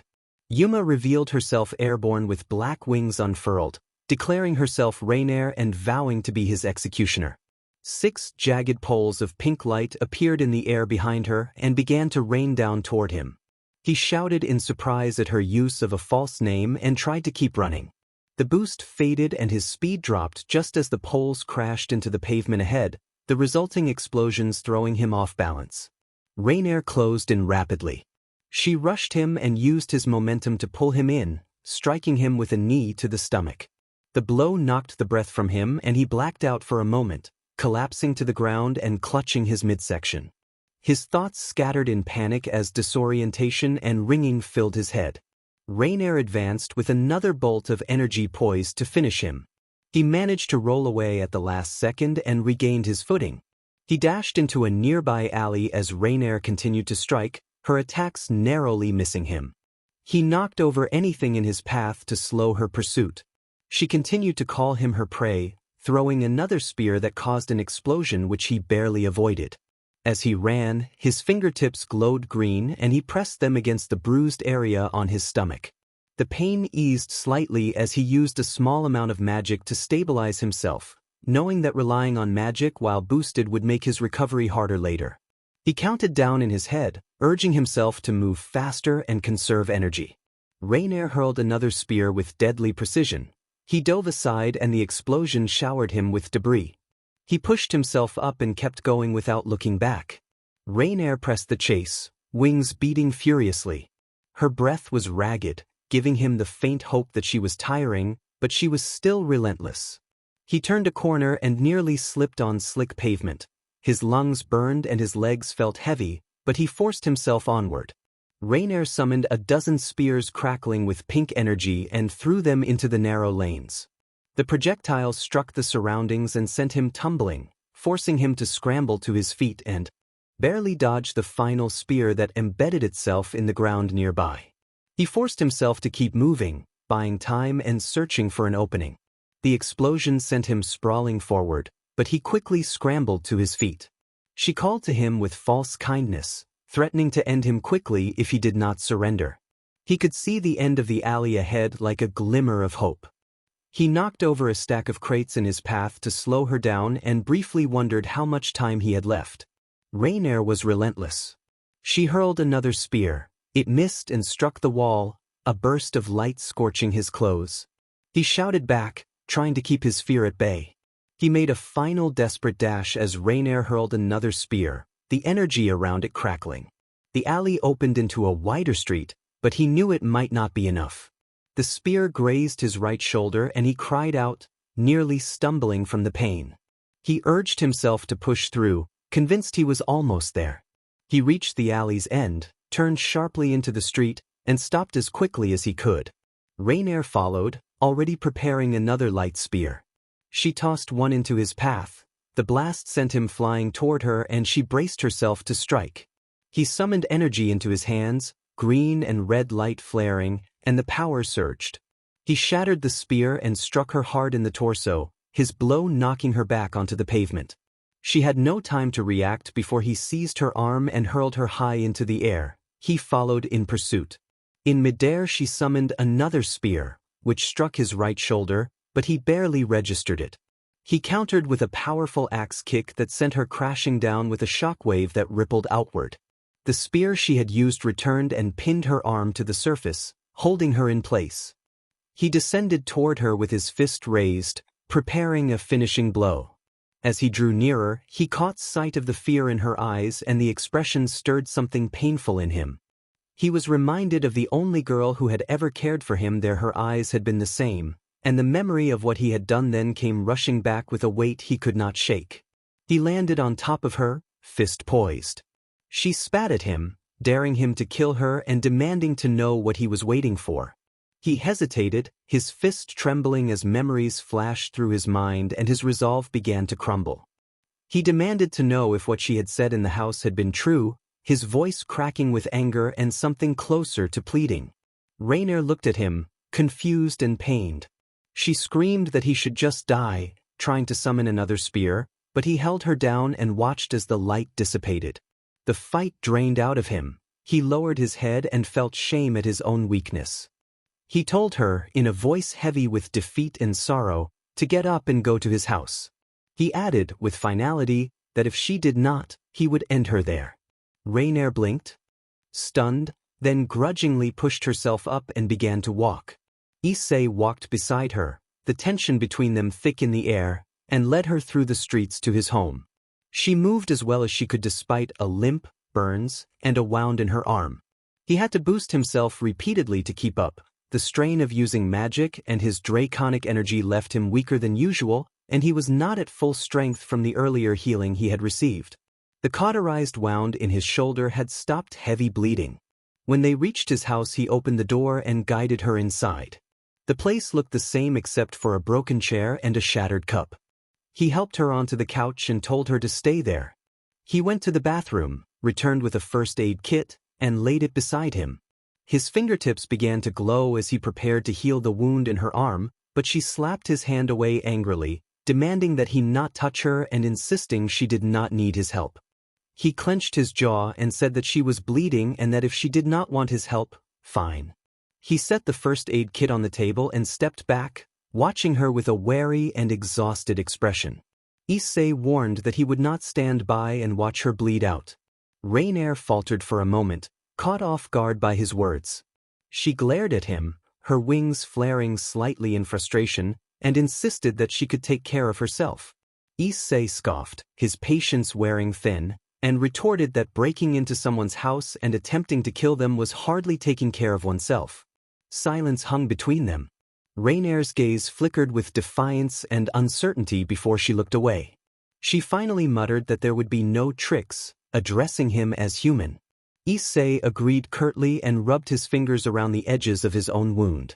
His fingertips glowed green as he prepared to heal her. He warned that it would hurt. Rainier scoffed but did not waver. He traced his fingers over her wound and the injury closed quickly, leaving only a raw red mark. She made no sound.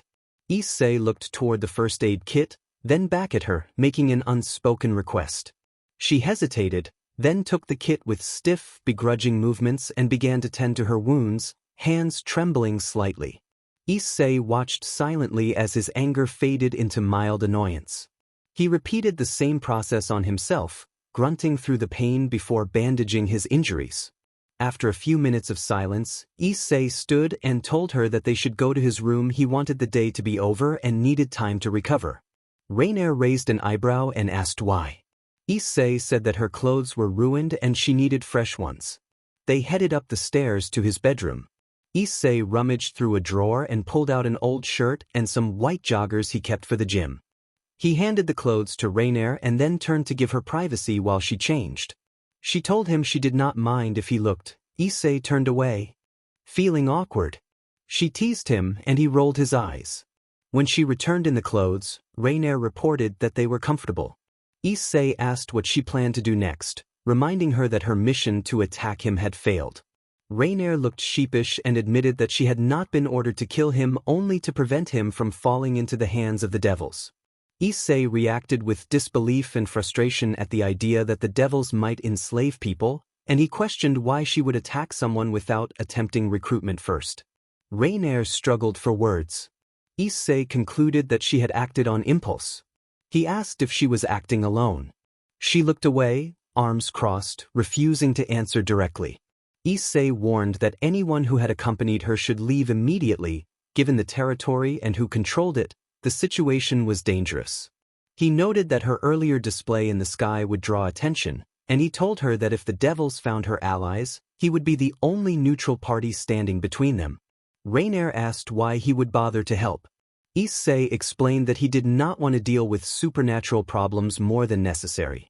Recognizing the seriousness of the situation, Rainier sighed, rolled her eyes, and agreed to move quickly. She stood, flexed her fist, and then opened her palm. A large purple magic circle began to glow beneath them, the light spreading across the room. In a dizzying sensation, Issei felt himself carried across town. When the disorientation passed, they stood in front of the abandoned church.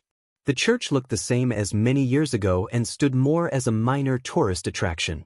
With many shifting away from religion in Japan, the building had become desolate and now felt like a landmark of the past. The only new thing Issei noticed was a subtle unease surrounding Rainier, as if another presence lingered nearby. He assumed it was one of her allies.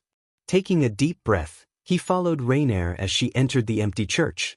Rainier's voice echoed through the nave, calling out until a whoosh of wings answered her. A tall woman landed before them, hair trailing nearly to her ankles and partially covering one eye. The uncovered eye was an intense yellow that fixed on them. She wore a maroon coat with a high collar and a matching skirt, and a single gold necklace completed her appearance.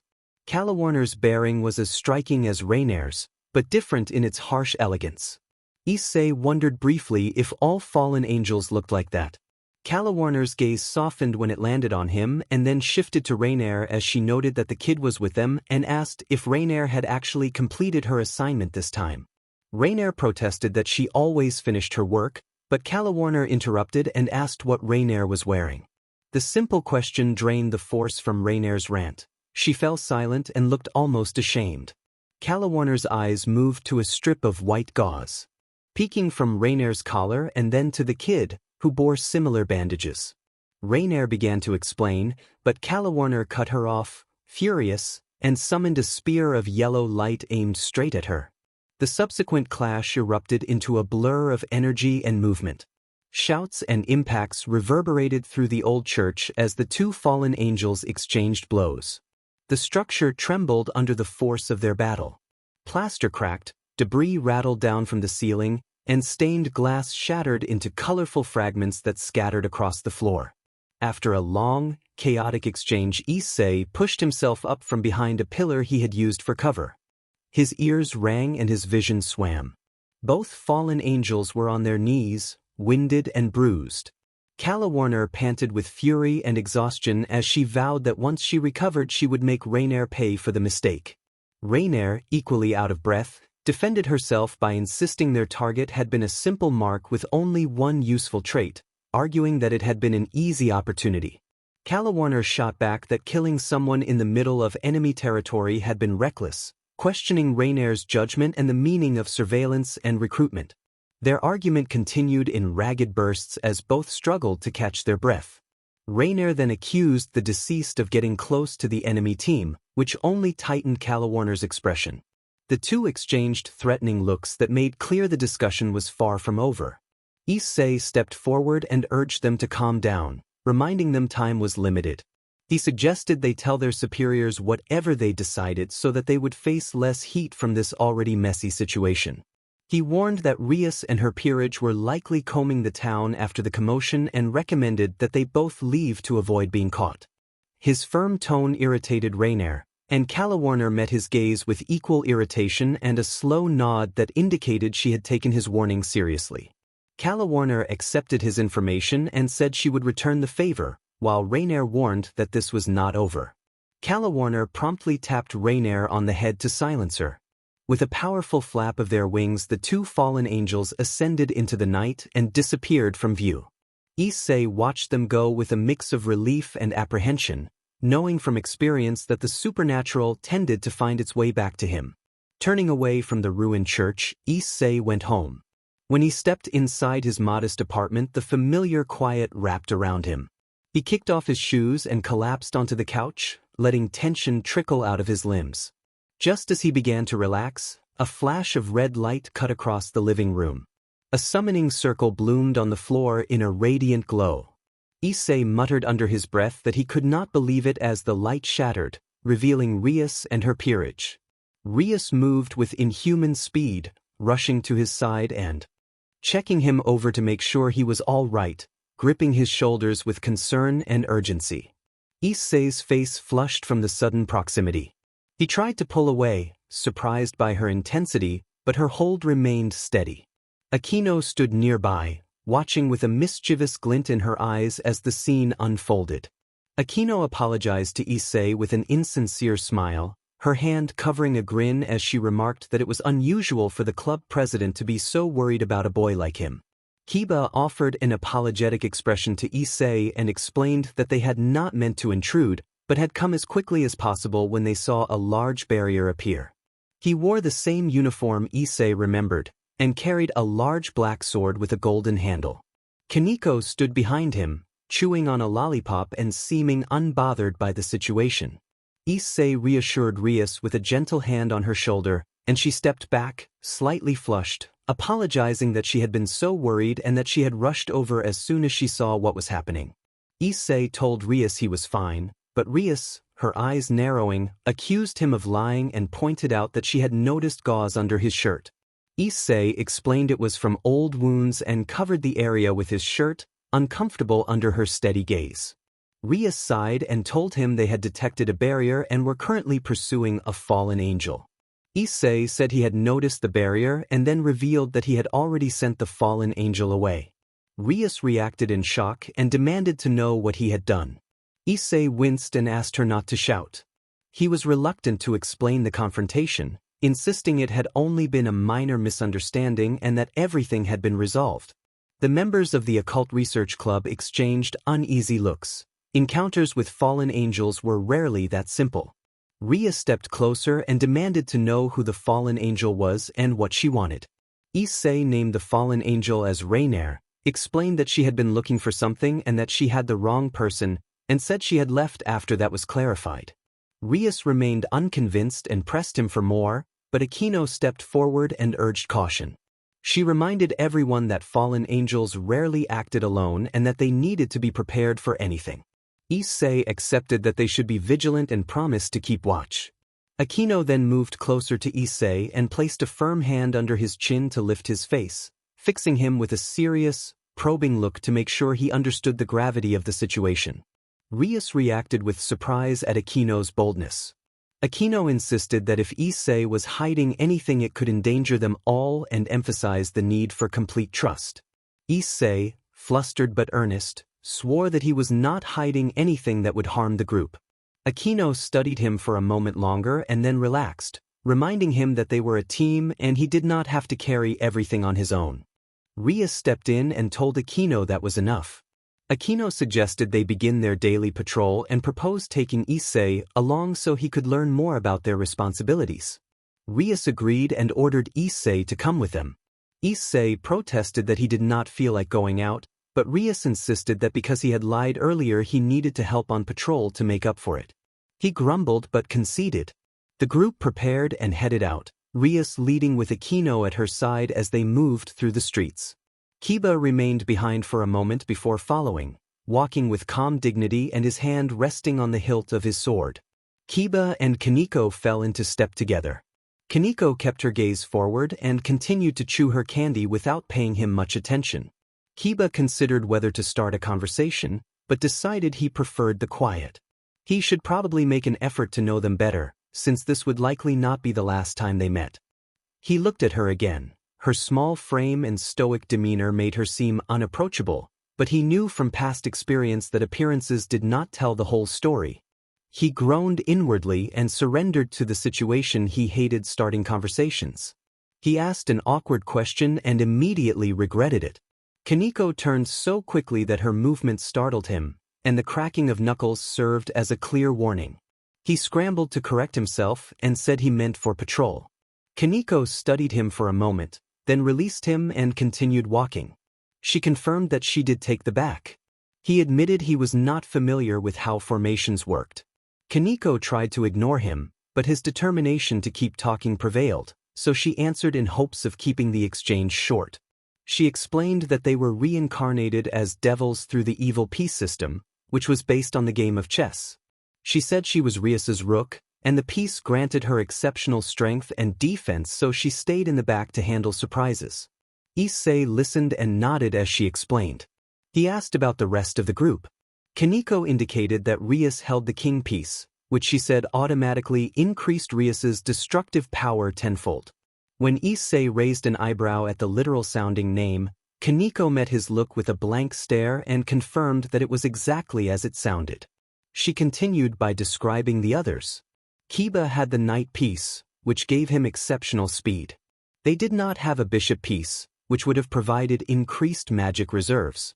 Akino held the queen piece, granting her abilities of all the pieces. They had no pawn piece at the moment, but Kaneko explained that a pawn could promote to any piece with Rias's permission. He considered the system and the numbers. Their group only held 4 pieces out of the 16 a full set would have, which left them at a disadvantage if they faced a group with a complete set. He thanked Kaneko for explaining and offered a tentative smile. Kaneko acknowledged him with a small nod, and they fell into a companionable silence. They walked for several minutes down quiet, seemingly abandoned streets. The occasional hum of a passing car provided background noise while Issei remained lost in thought.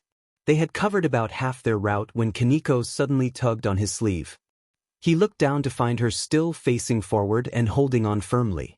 Kaneko demanded to know why he had lied to Rias. He struggled for words. She observed that fallen angels did not leave over a simple misunderstanding. He sighed and said he did not want to trouble Rias for no reason, and that she had already helped him once. He did not want it to become a regular occurrence. He touched the wound on his shoulder as he spoke.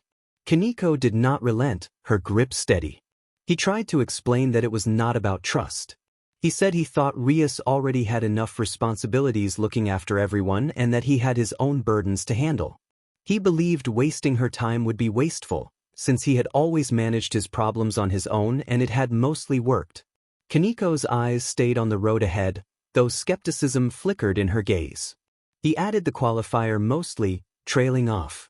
Kaneko asked whether he acted out of choice or because he had been forced. He wondered if it mattered and insisted that it was simply how he operated. Kaneko countered that relying on others was not a sign of weakness. He retorted that relying on others left one comfortable. She replied that it gave one purpose. The word purpose nagged at him. He had thought about it on the way home. What was his purpose, his direction, the meaning behind the past 3 years? The persistent ache in his stomach suggested it was not something fleeting. He could not remain content, pretending nothing bad would happen. He found himself constantly bracing for the next problem. Kaneko broke the silence by saying she dedicated everything to Rias's sake. He pressed on, asking what would happen if she failed, and she responded with conviction that she would not fail. When he pushed further, she repeated that she did it for Rias's sake. She then released his shirt and turned to meet his gaze, asking whom he did it for. The question left him momentarily stunned and slowed his pace. Kaneko continued on at an even rhythm. Eventually he followed, his eyes tracking the constellations in the sky as he reflected on their conversation. The room was dimly lit, with flickering candles casting elongated shadows across the walls. The eclectic assortment of artifacts and relics strewn about spoke to the occupants' diverse interests and eccentricities. At the center of this unusual collection sat Azazel, the leader of the fallen angels. He wore a tailored black suit with a subtle sheen, a deep midnight blue shirt beneath the jacket, and a neatly tied black tie. His dark hair with yellow bangs was impeccably styled, giving him a confident, effortless air, and his sharp eyes glinted with casual amusement and keen intellect. When Rainier and Calawarner entered his office, Azazel remained relaxed, leaning back with his feet propped on the desk. The posture suggested both ease and authority. He rose and walked around the desk, then leaned on its edge to study his subordinates more closely. He noted their condition and, with measured concern, asked asked whether there was an update on the mission. Rainier admitted they had been unable to recruit the human. She spoke with nervous professionalism. She had a reputation with Azazel for being hardworking but impulsive, and this mission was another chance to prove herself. Azazel acknowledged that the outcome had been expected and clarified that his skepticism was not directed at Rainier personally but rather confirmed his prior intelligence. He asked whether they had run the mission within the given parameters. Calawarner responded with a scoff, claiming that there was never a dull moment when Rainier was involved. Azazel smirked and asked Rainier to explain what had happened. Rainier described encountering some stray devils on the road that had posed little threat, and she hinted that the mission might have gone more smoothly if Calawarner had been more proactive. Calawarner shot back angrily, accusing Rainier of overcompensating for past mistakes. Rainier returned a venomous look and then bit her lip, unwilling to push further against the one who could jeopardize her standing. Azazel chuckled at their banter and then steered the conversation back to business. He asked if there had been anything remarkable about the human. Calawarner reported that, traveling on foot, the human had faced frequent encounters with devils and had come close to death several times. He carried the twice critical sacred gear and possessed an exceptionally high amount of draconic energy. Azazel considered this and confirmed that the reserve of draconic energy was extraordinary, likely only a fraction of what the human truly possessed. He found it puzzling that such potent energy came paired with only a twice critical sacred gear, which the system regarded as relatively modest. Rainier expressed surprise that such power could be associated with that level of sacred gear and asked whether this was the reason for Azazel's interest. Azazel admitted that the energy was part of the reason, but more important was the human's associations. He explained that a certain individual of interest had been on his radar for some time, and Issei was one of the few who had encountered that person and survived. Whether by fighting or fleeing, Issei's experience made him a potential source of valuable information. Azazel asked how far the human had traveled and whether he had settled anywhere permanently. Rainier answered that the human's hometown was Kuro. Azazel furrowed his brows at the mention and reflected that Kuro was already significant. He remembered that Surzex had placed his younger sister in the town as overseer, alongside Citri, both holding a formidable peerage at a young age. He also noted that Rias Gremory had opposed a union with Riser Phoenix in the past and might take an interest in anyone connected to reincarnation rumors. Azazel straightened and fixed his gaze on his subordinates, growing more serious. He reminded them that the mission had been intended to conclude before the human reached Kuro, and that Rias Gremory, sister of one of the 4 Devil Kings, presided over the town. He emphasized how delicate the current peace was and questioned why they had proceeded into Kuro regardless. Both Rainier and Calawarner offered timid apologies, unsettled by the intensity of Azazel's scrutiny. After a few seconds he sighed and let his casual tone return, noting that their presence indicated they had not provoked the wrong people and that, in the end, things had not escalated. He resumed leaning back on his desk, returning to his composed facade.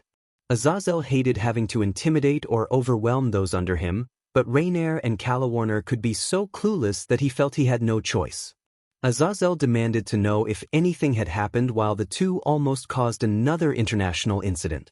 Rainier stammered that the human had made contact with the Devil Princess, but the princess had not recruited him to her peerage yet. She was barely able to get the words out, her chest pounding from the pressure she had just felt.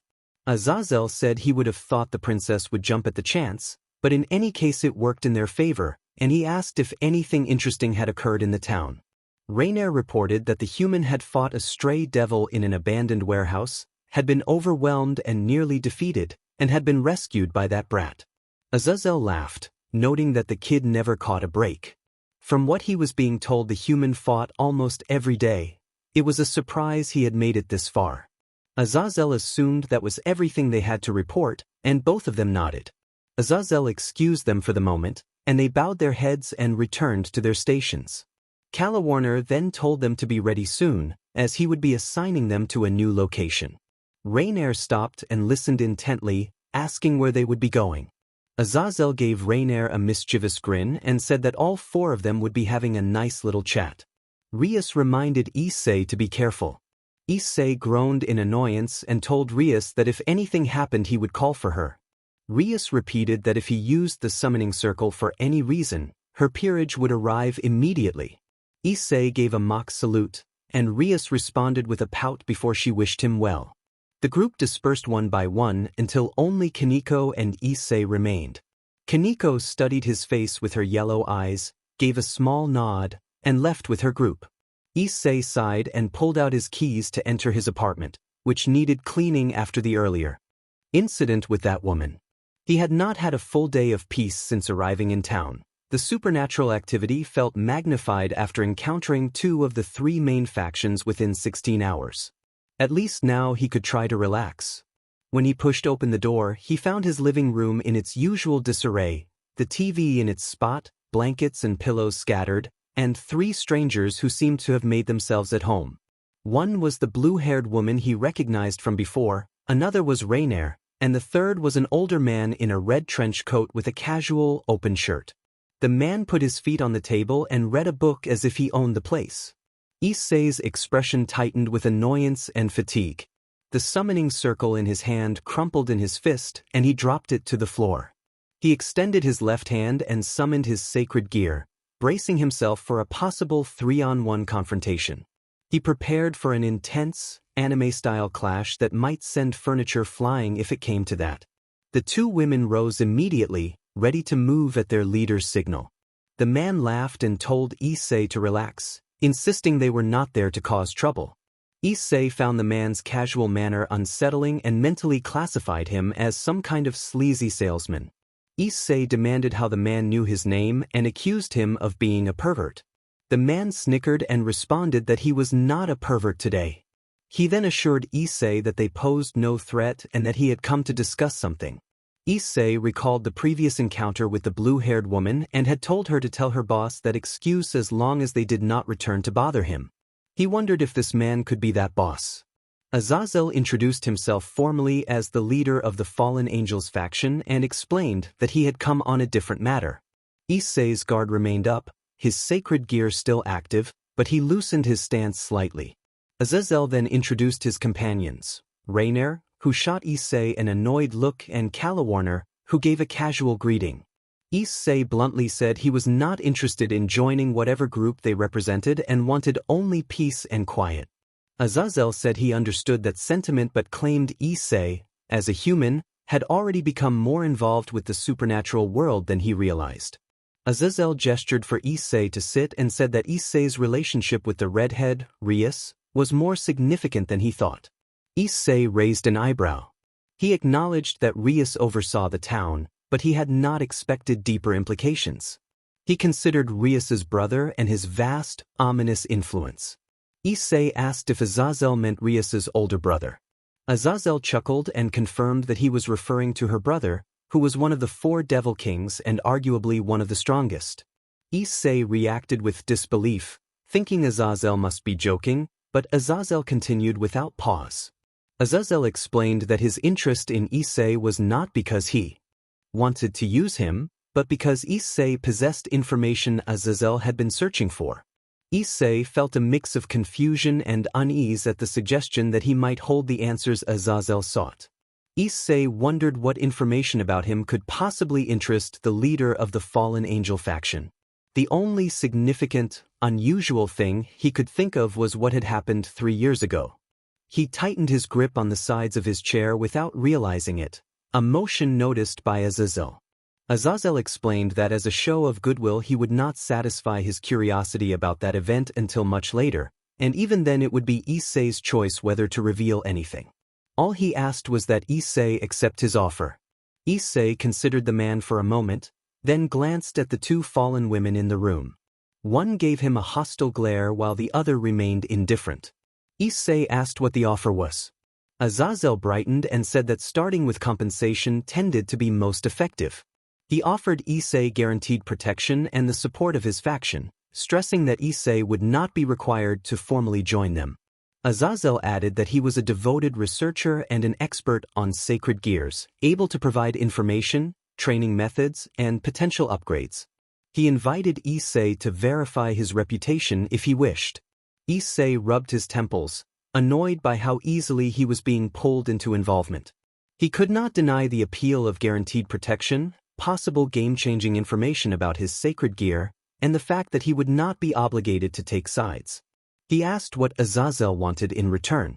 Azazel smiled and outlined 2 conditions. First, Issei would become a facilitator and neutral party for the major upcoming event Azazel had previously mentioned. Azazel explained that no neutral facilitator had yet been agreed upon, and a sacred gear user like Issei would be ideal. Azazel expected that the Devil King and even Heaven's leading angel might consider Issei for that role.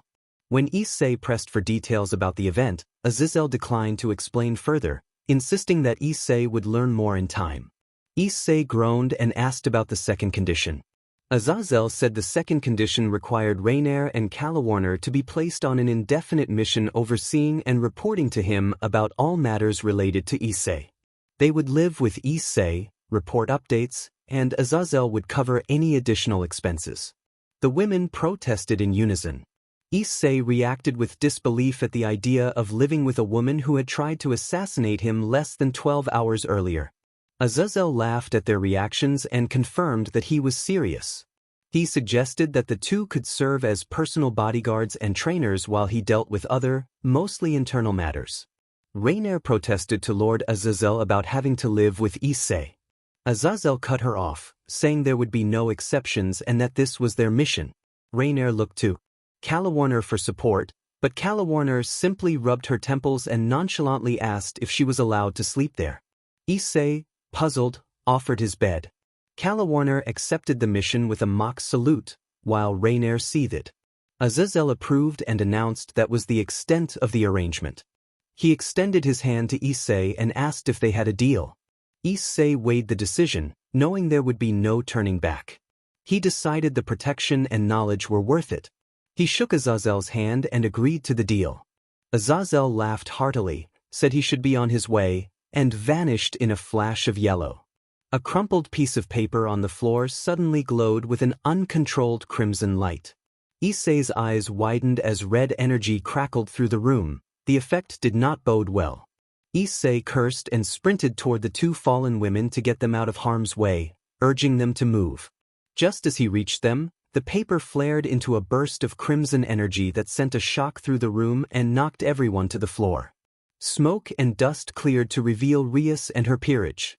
Rias's hands glowed with dark energy, her queen stood nearby with lightning dancing at her fingertips, her knight Kiba had 2 swords drawn, and Kaneko held a defensive stance with her fists raised. They all appeared prepared for combat. The 2 fallen women unfurled their wings and gripped light spears, poised to strike at a moment's notice. Someone called out in alarm. Rias turned to Issei with concern and asked if he was all right. As soon as he left, his older brother called and explained the situation. Rias demanded to know why people were in her living room with weapons drawn. Rias then accused Issei of failing to contact her if anything happened. Issei responded that he had almost called before they had burst into the living room. Aquino looked toward Rainier and Calawarner, who held their light spears ready. Aquino teased that the 2 fallen angels showed little respect for authority and let her lightning begin to dance faintly in her hands. Rias held up a hand to stop Aquino and asked Issei what was going on. Issei hesitated, uncertain how much to reveal since his own brother, one of the Devil Kings, had not given Rias the full story. He finally said that his brother wanted him to attend a meeting. Calawarner spoke next and approached Rias, who stood only chest-high compared to her. Calawarner's palms shimmered with a dark energy as her peerage tightened their grips on their weapons. Calawarner declared sharply that anything happening in that territory was her business and implied that Rias, whom she dismissed as just a girl, could not manage something so important. Aquino interjected with a cold warning that they were in Rias's territory and should show respect. Rainier smirked and demanded respect for devils who thought they controlled everything. Kiba moved forward, his swords gleaming, and warned the fallen to watch their tongues because they were outnumbered. Rainier raised her light spear and said they might be outnumbered, but not outmatched. Kaneko glared and taunted Rainier about having no real bite. Calawarner sneered and challenged Kaneko to prove herself. Issei rubbed his face in frustration and then shouted for everyone to be quiet. The sudden outburst drew every eye to him as he unknowingly emitted a strong presence. Rainier stiffened, remembering their previous encounter, and Rias and her peerage were caught off guard by the intensity. Issei's presence was far beyond what a normal person with his attributes should radiate and approached the level of a medium-class devil. Everyone in the room braced and then slowly relaxed as Issei tried to regain control.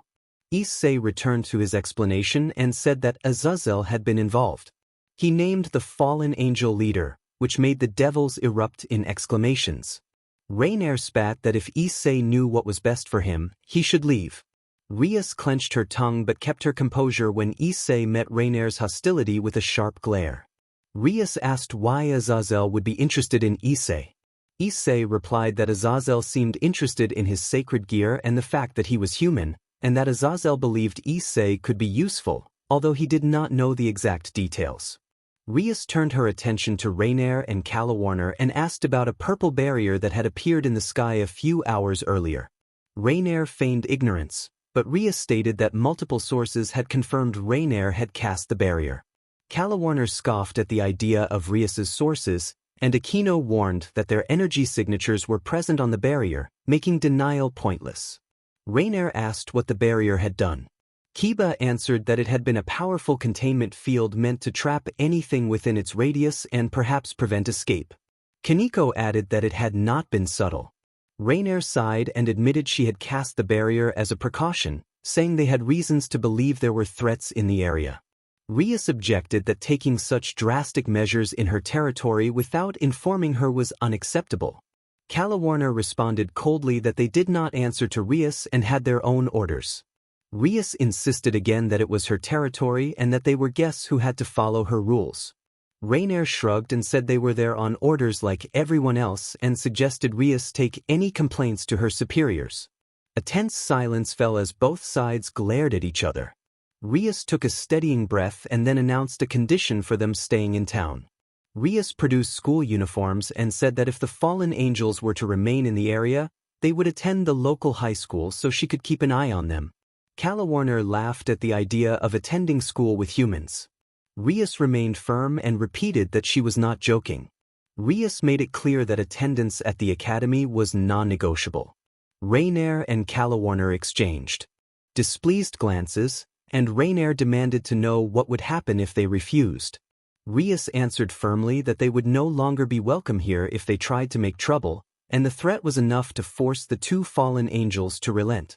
Rainier conceded reluctantly, and Rias nodded with satisfaction before assigning Issei the responsibility of keeping an eye on them and reporting any misconduct immediately.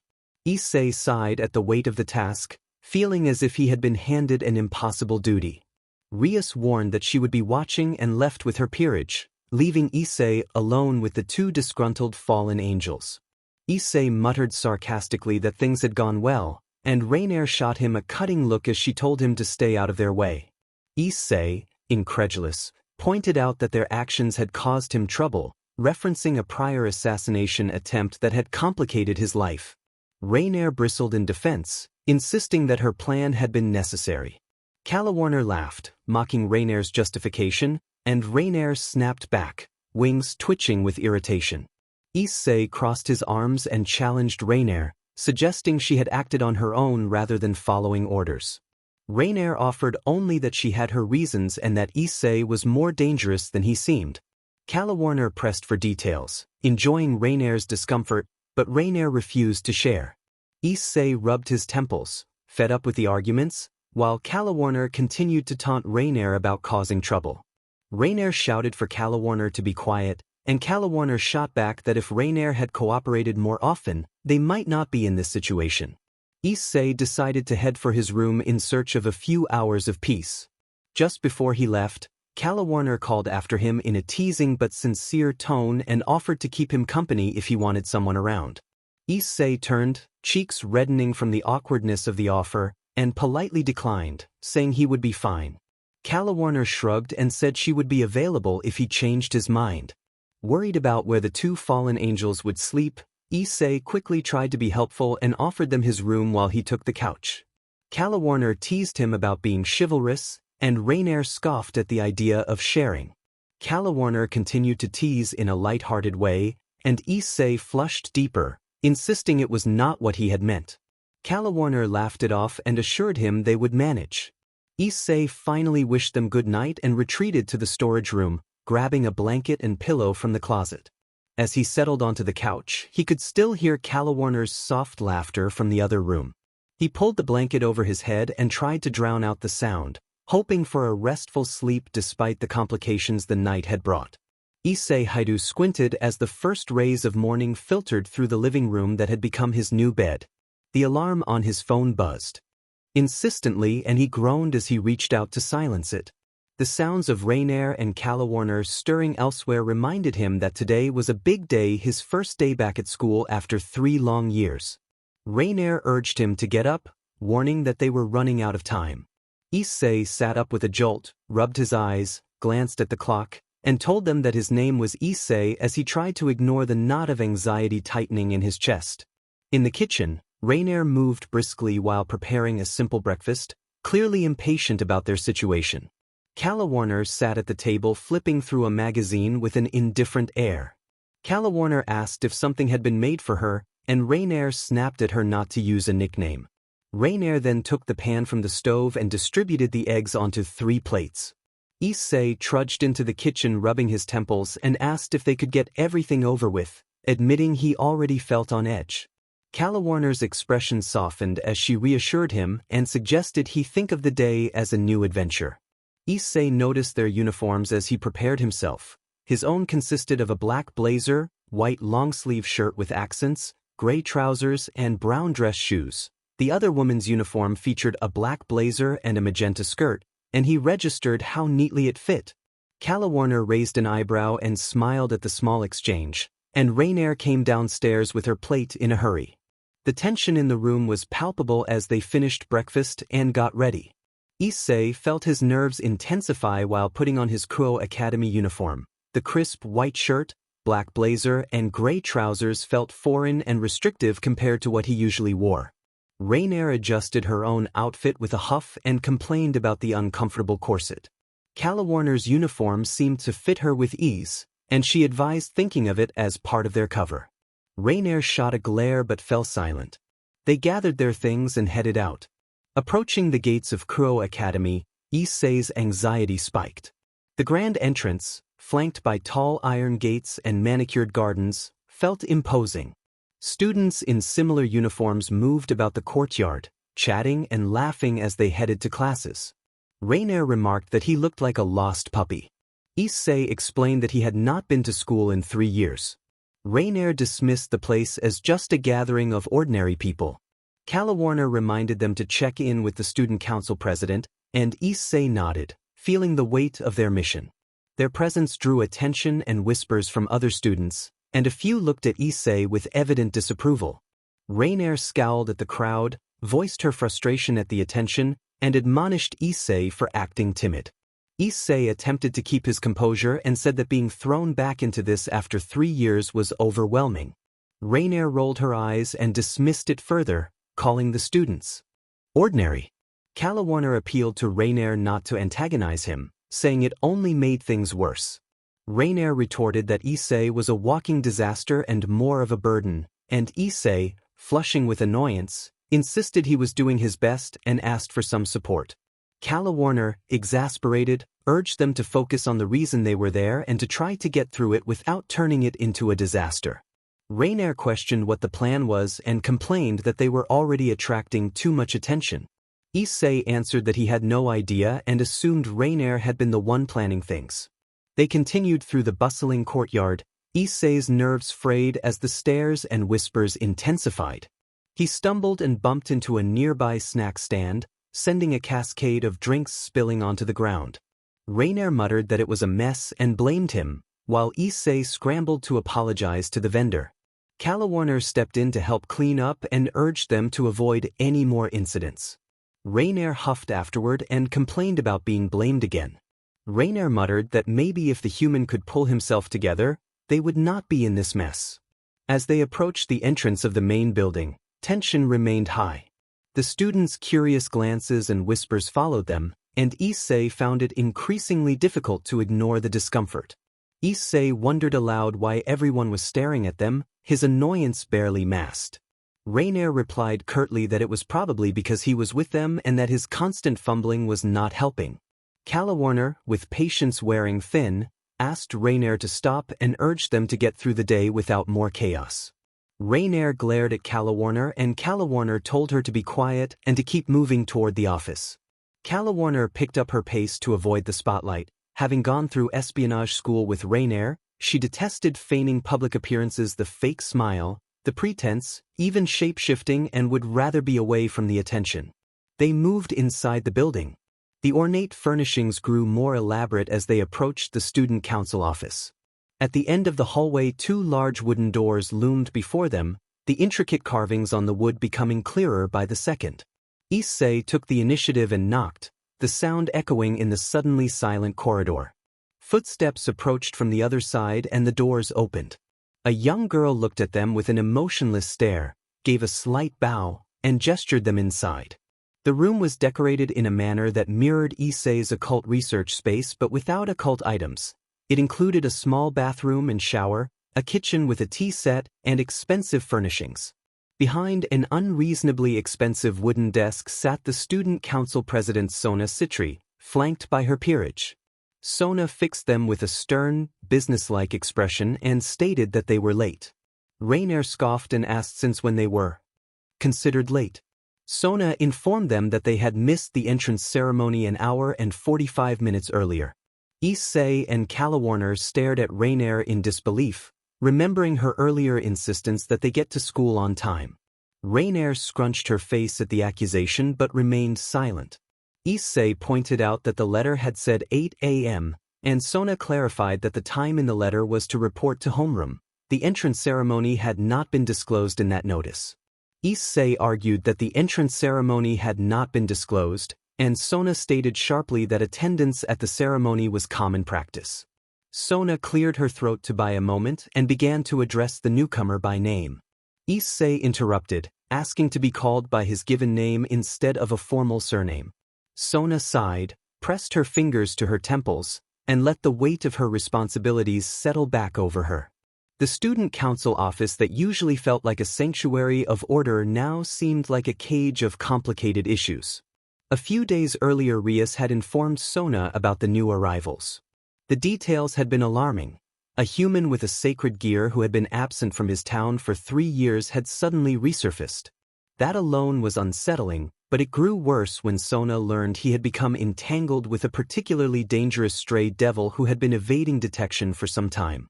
The fact that he had nearly lost his life in the encounter intensified Sona's concern. If an innocent human had died on her watch, the consequences would be severe. Even more troubling was the ripple effect of his return. He had attracted attention from all 3 factions: fallen angels, devils, and angels, which complicated an already delicate situation. Dealing with a stray devil and an unpredictable sacred gear user would be difficult enough. Adding 2 fallen angels at the school made the balance even more precarious. The fallen angels Rainier and Calawarner were politically volatile elements whose presence could cause problems if discovered by unnecessary parties. Sona needed to provide them cover while ensuring their presence did not disrupt the school or draw undue attention. She pulled herself back to the present and addressed the trio. Since they had missed the ceremony, she would give them a brief rundown. She introduced herself publicly as Sona Shirtorai and in private as Sona Citri, and admitted that she had been given little information about who Issei Hyoudou was and why he seemed to attract the attention of all 3 factions. Sona told him she had certain expectations of him from the escapades he had become involved in around her town, and she said he had unfortunately met them. Issei protested that she could not really pin the blame on him for the out-of-control abomination that had been left loose in the town. One of the peerage members asked for clarification about Issei's revelation, much to Sona's obvious dismay.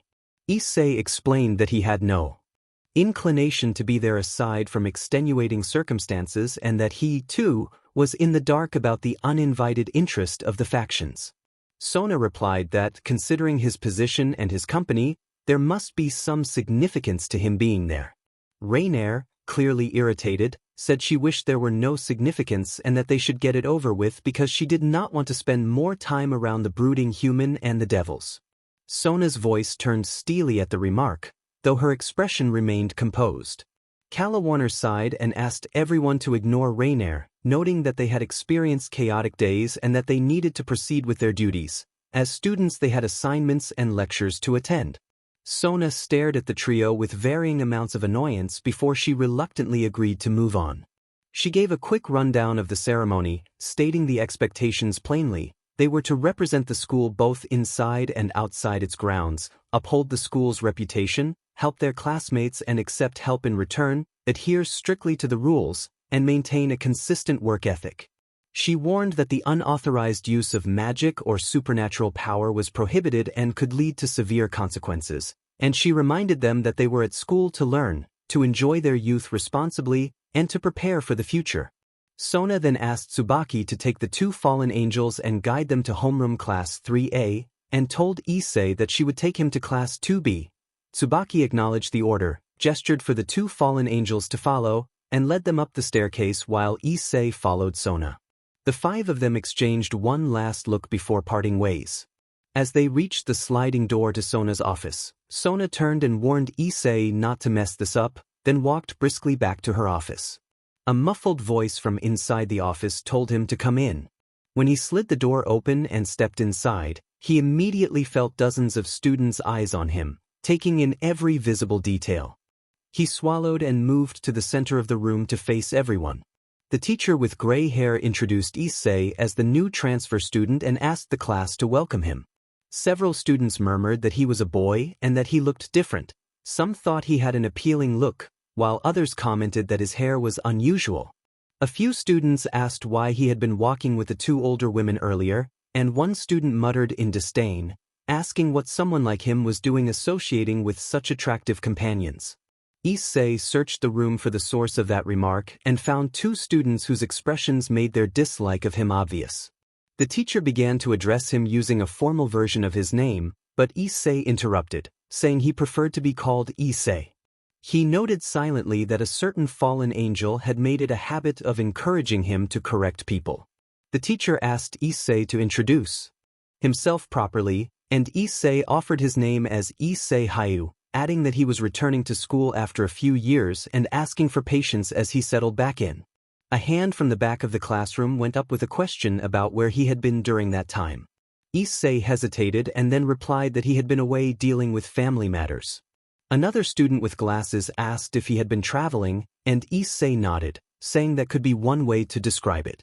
A student known for crude remarks then asked about the two women he had been seen with that morning. Issei improvised and said they were his older sisters. The class erupted into whispers. Some students expressed surprise that they were related and remarked on how different their appearances were. One student suggested that one of the women looked Japanese while the other looked foreign, and another speculated that they might come from different family backgrounds. The teacher clapped his hands to regain control of the room and told everyone to settle down, then directed Issei to take a seat. Issei moved to an empty desk as the whispers continued and tried to focus on the lesson, though his mind kept racing. During the lecture, he caught snippets of conversation around him about the people he had been seen with that morning, and he did his best to concentrate on the teacher's words despite the persistent curiosity of his classmates. Issei lay against the cold concrete wall, breathing ragged. Most of his shirt had been burned away, and the remaining fabric clung to his skin. His injuries were severe enough that shock had dulled the pain. His vision swam and his head rang, thoughts scattered and slow. He tried to reform his weapon, but it felt just beyond his reach, as if hidden behind a thin veil. He glanced down and saw his legs twisted into angles that made them useless. Beside him lay a crumpled square of paper covered in unreadable symbols, dampened by fluids from his wounds. The weight of exhaustion pressed his eyelids closed, and his only hope his weapon remained out of reach. He had no strength to dwell on regrets or memories. The last things he registered were harsh, scraping footsteps, a metallic screech, and a distant woman's cry. Issei then noticed a note from Ria stating that fresh clothes and a shower were available and asking him to meet her in the common area when he was ready. The classroom was filled with the usual morning chatter as students caught up on gossip and exchanged notes. The noise level dropped when the door slid open and Tsubaki Shinra, the student council vice president, stepped inside, followed by two striking women. The contrast between the newcomers and the typical student body was immediate, and the room quieted almost instantly. Tsubaki moved to the side to let the two women take center stage and announced that two new transfer students had joined the class before stepping out to let them introduce themselves. Rainier stepped forward and, instead of her usual cold demeanor, adopted a softer, sweeter persona. She introduced herself cheerfully as Yuma, smiling with a practiced innocence that changed the room's atmosphere. Students reacted with murmurs of admiration and whispered speculation about her looks. Calla Warner, watching the reaction to Rainier, adjusted her glasses and returned the attention with a sly, confident smile. She introduced herself with playful poise and hinted that she looked forward to getting to know everyone better. One of the students asked whether the two women had been the ones walking with a boy earlier. Calla Warner, enjoying the opportunity to tease, claimed that the boy, Issei, was their boyfriend. The announcement set off a wave of astonished reactions, with students expressing disbelief, curiosity, and an undercurrent of envy. Some wondered aloud how Issei could be connected to both of them, while others speculated about his background. Rainier kept up her innocent act but struggled to hide a flash of irritation beneath the surface. She asked the class to be kind to Issei, speaking sweetly while concealing her actual frustration. The more forward students pressed for details about their relationship with Issei. Calla Warner continued to tease, but any XPLCT or suggestive remarks were replaced by a neutral clarification that Issei was attentive and caring toward them. The classroom responded with a mix of shocked gasps and excited whispers as the rumor spread. Rainier became visibly flustered at the escalating commotion and shot Calla Warner a sharp look of annoyance, signaling that they should stop teasing. The teacher finally intervened, ordering the students to settle down and asking Rainier and Calla Warner to take their seats. His tone conveyed both embarrassment and a firm desire to restore order. As Rainier and Calla Warner walked to their seats, students continued to whisper and giggle, the storm of gossip barely contained. Rainier's cheeks still burned with embarrassment, and she silently vowed to address the matter with Calla Warner later. Calla Warner, unrepentant, offered Rainier a playful wink as they sat down. The ripple of rumors spread beyond the classroom, ensuring that their first day at school would be remembered long after the bell rang. Issei picked at his school lunch mindlessly. His classes had been relatively normal throughout the day except for the constant hushed whispers and stares. By the time lunch came, the attention had intensified, and the irritated gazes and jealousy from the two sitting with him seemed stronger than usual. Issei remarked that he was surprised the entire school hadn't swarmed them yet as he continued to eat. Calla Warner observed that it was a little surprising. They had been the center of attention until recently, and Issei's reputation was notorious as well. She looked around and tried to meet the eyes of several students, who quickly looked away in embarrassment. She added that things seemed to have shifted. Asked what they were saying about him, but Rainier cut in with a sharp, dismissive remark that it was none of his concern. Issei sighed and mumbled his name, though he expected to be ignored. He tried to push the nagging feeling that something was off to the back of his mind. Rainier pointed a chopstick at him and said they needed to start training his sacred gear. Issei blinked, surprised by the sudden change of topic, and asked what he would be training for, insisting it wasn't a world-breaking power. Rainier rolled her eyes and noted that Issei was not a typical twice-critical user. His draconic energy was excessive. Issei frowned and asked what draconic energy was. Rainier groaned in frustration while Calla Warner, acting as mediator, placed a hand on Rainier's back to calm her. Calla Warner explained patiently that draconic energy was one among many supernatural energy types. Humans had ki or chakra, devils had demonic energy, angels and fallen angels had angelic energy, and dragons had draconic energy. Issei nodded slowly, still uncertain. He insisted he was not a dragon. Rainier scoffed and clarified that Issei himself was not a dragon, but his sacred gear, twice critical, was a dragon type and should only contain a tiny amount of draconic energy. Calla Warner lifted Issei's left hand and explained that he was an anomaly, His draconic energy output was far beyond what a normal twice-critical user would produce. Issei furrowed his brow and pointed out that twice-critical had a cap on damage. Rainier explained, more patiently, that a sacred gear needed energy to function and that because his was a dragon type, it needed draconic energy.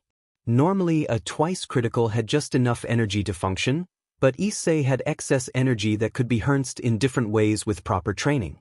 Issei asked how that energy could be used. Rainier said it could be used for strengthening and defense and that different energies had unique characteristics. When Issei asked specifically about draconic energy, Rainier admitted she did not know the specifics, saying she had only given him the basics and that the specifics would be up to him to discover. Frustrated, Issei asked how to begin training. Calawarner and Rainier exchanged a glance and confessed they did not know. Issei reacted with disbelief, demanding what he was supposed to do. Rainier told him not to get worked up.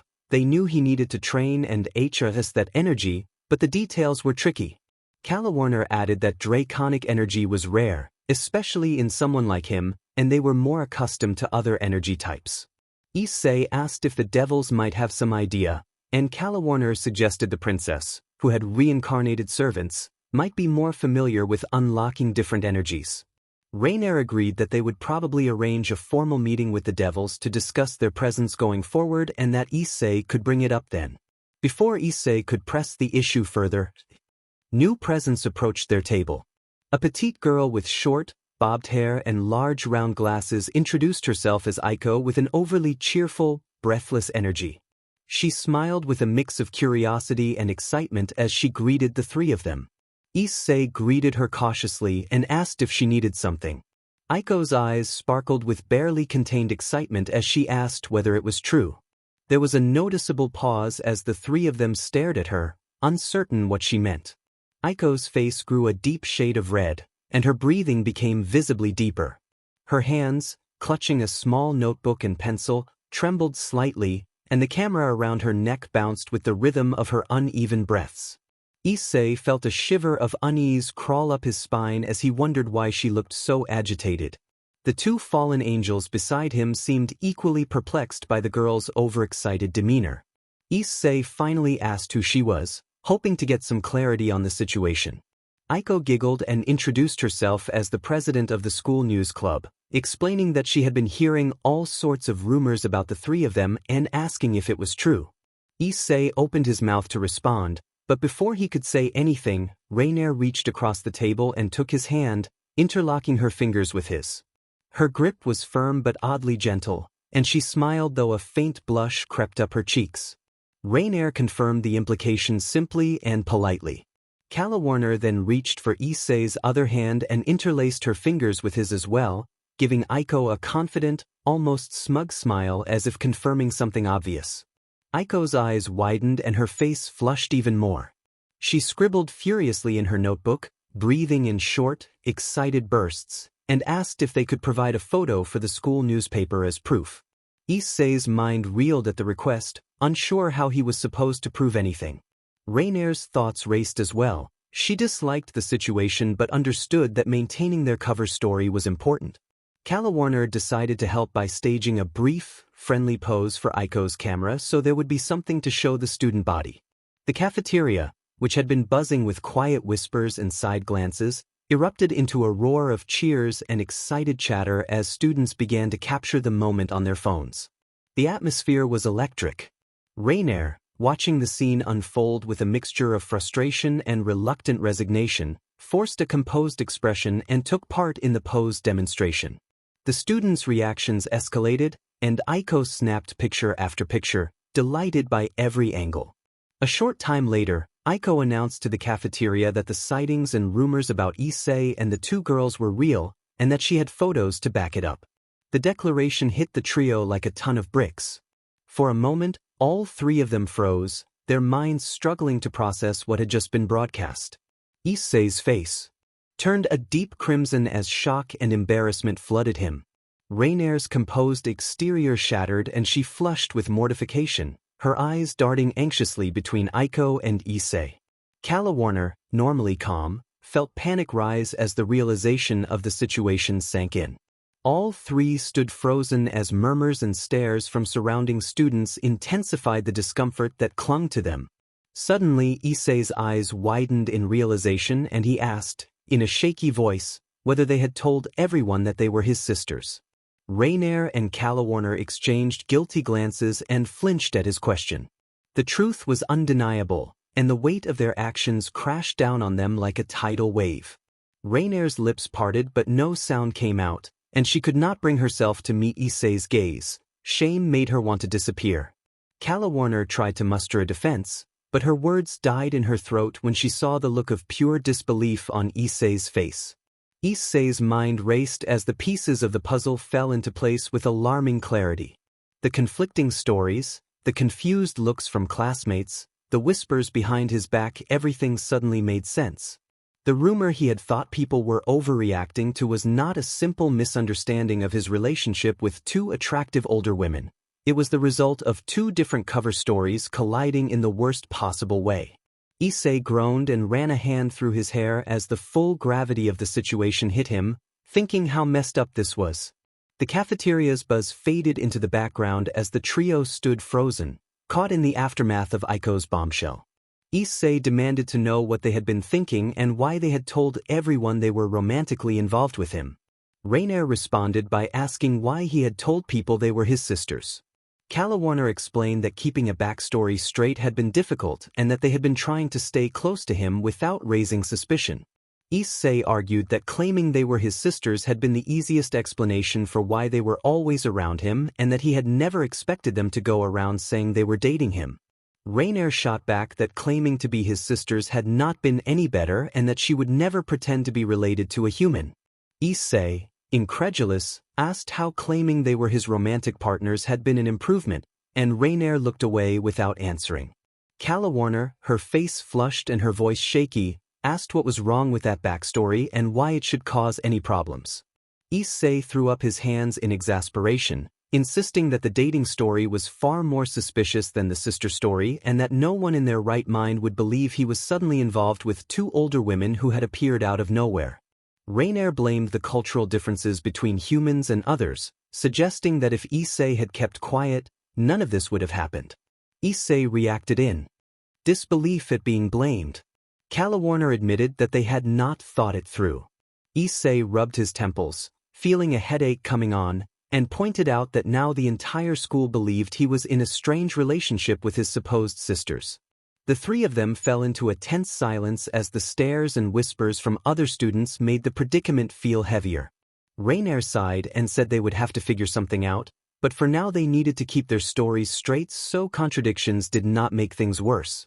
Calawarner agreed, though tension still tightened her posture. Issei, still frustrated, accepted that they had to manage the fallout and asked for no more surprises. They needed to get through this without making things worse. The two fallen angels exchanged uneasy glances and nodded. As the three of them left the cafeteria together, the weight of their new, unwanted reputation hung over them like a storm cloud, and the road ahead looked anything but smooth. The room was filled with a heavy silence, broken only by the faint tremor of a single sheet of paper. Ria stared at the newspaper in her hand, knuckles white, as the headline announced a scandal that had spread across the campus. Her power flickered at her fingertips, singeing parts of the page. Rias erupted in anger and demanded to know what they had been thinking. Issei protested that he had not meant to attract attention and tried to avoid becoming the center of things. Rias snapped that he was the focus of the rumor and pressed him for an explanation. Issei explained that he had improvised a backstory when people started asking how they knew each other and had said they were related because it was the easiest answer. He then shifted blame toward Calawarner and Rainier, accusing them of ruining everything. Calawarner bristled and said that they had not expected him to present them as sisters either. She argued they had answered in ways that made sense in the moment. Rainier, sarcastic and sharp, scolded Issei for his careless lie and suggested that he had caused the confusion by speaking without thinking. Rias, face flushed with anger, held up the shredded remains of the paper and reminded them that the entire school was now consumed by the story. Nobody in the room could offer a satisfactory response. The club's conversation fell away. Kaneko picked at a plate of sweets, distracted, and Kiba looked awkward and uneasy. Akino made a light, teasing remark about Issei's sudden notoriety, appearing amused by the chaos. Rias glared and ordered her to stop, insisting this was not the time for jokes. Akino gave a bright smile and retreated, but the teasing had only heightened Rias's frustration. Issei insisted he had not intended for any of it to happen. Rainier snapped that Issei had to be more careful and warned she would make him regret putting them in this situation, her wings bristling with anger. The tension in the room rose as voices flared and tempers. Rias ran a hand through her hair to compose herself and reminded them of the other reason she had convened the meeting, to assess their current abilities. The fallen angels exchanged skeptical glances and asked why they should cooperate. Rias explained that understanding each other's strengths and weaknesses was crucial given the recent complications and conflicts, and that she had been instructed to train them. Rainier bristled at the implication that she was not up to par and let a small glow gather in her hand as she prepared a light spear in demonstration. Calawarner remained guarded but watchful. Before the situation could escalate, Issei stepped forward and intervened to calm things down, defusing the immediate confrontation. A brief, neutral pause followed as the group collected themselves and prepared to move on to the matter at hand. Issei asked Rias if she could help him with something. Rias, still on edge from the rising tension, turned to him and asked what he needed.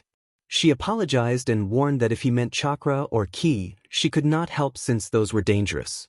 Rainier cut in and explained that they were referring to his draconic energy.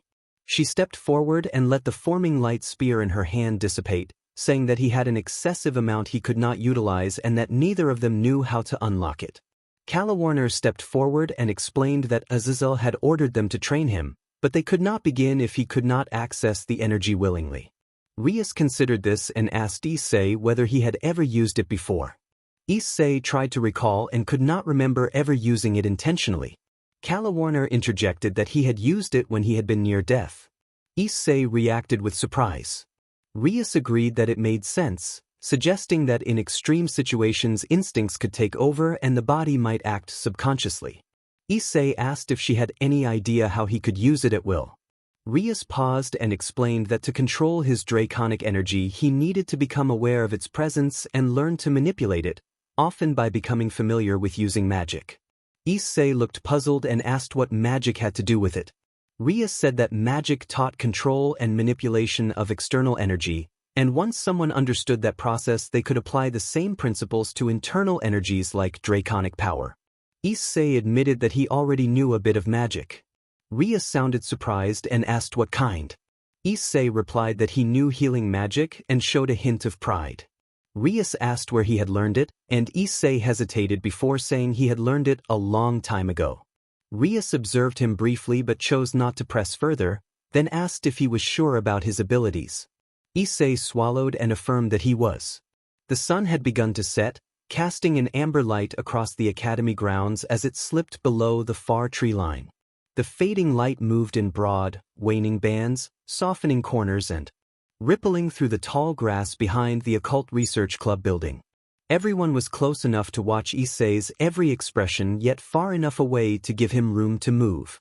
Low conversations mingled with analytical commentary from Calawarner and Aquino, and Rainier's sharper observations sliced through occasionally before settling back into the general murmur.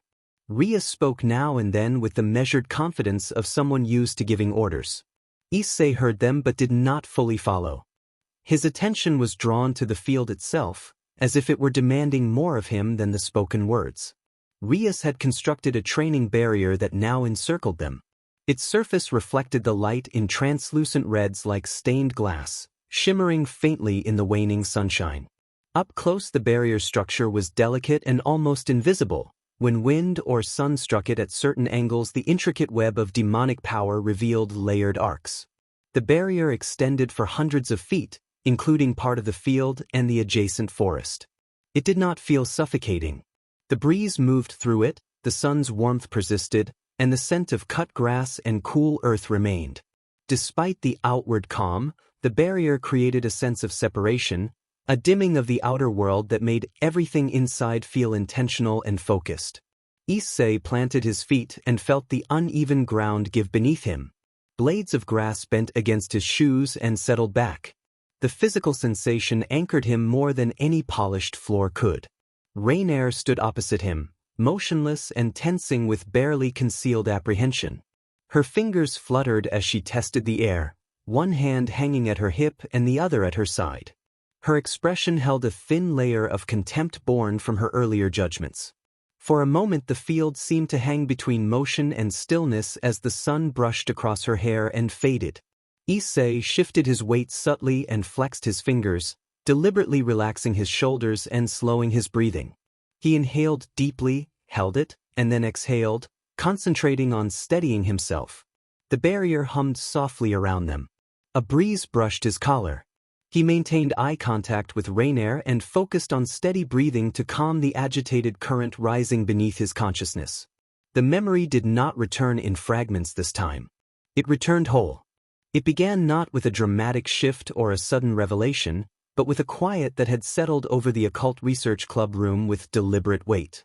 It was not the casual silence of routine afternoons, when Rias worked through stacks of student council paperwork she had quietly appropriated, nor the familiar hush that followed one of Kaniko's unfiltered remarks.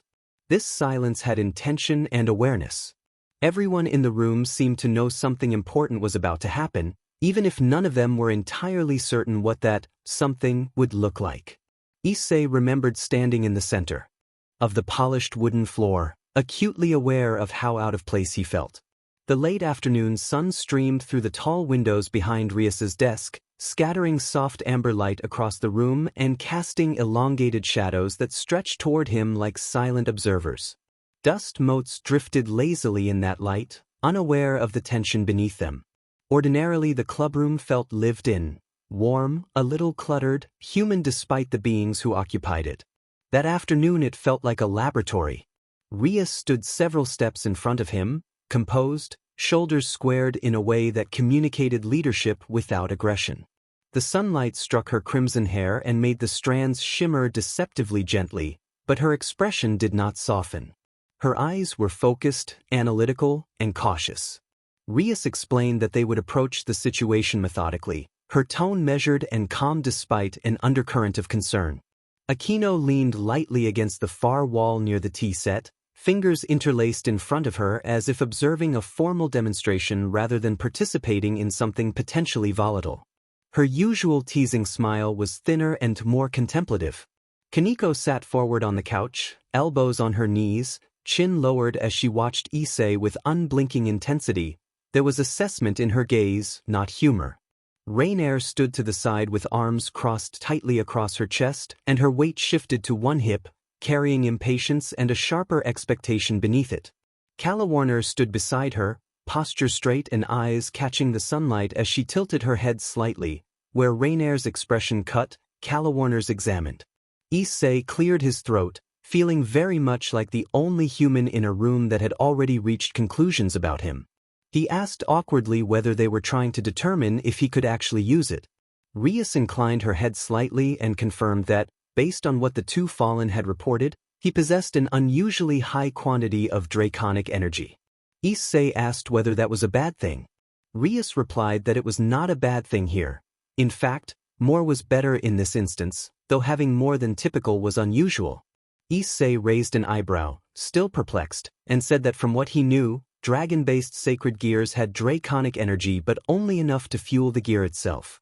Rias explained the analogy further, describing the sacred gear like an engine and the draconic energy like its oil. You only needed as much as required to fuel the engine, more was unnecessary.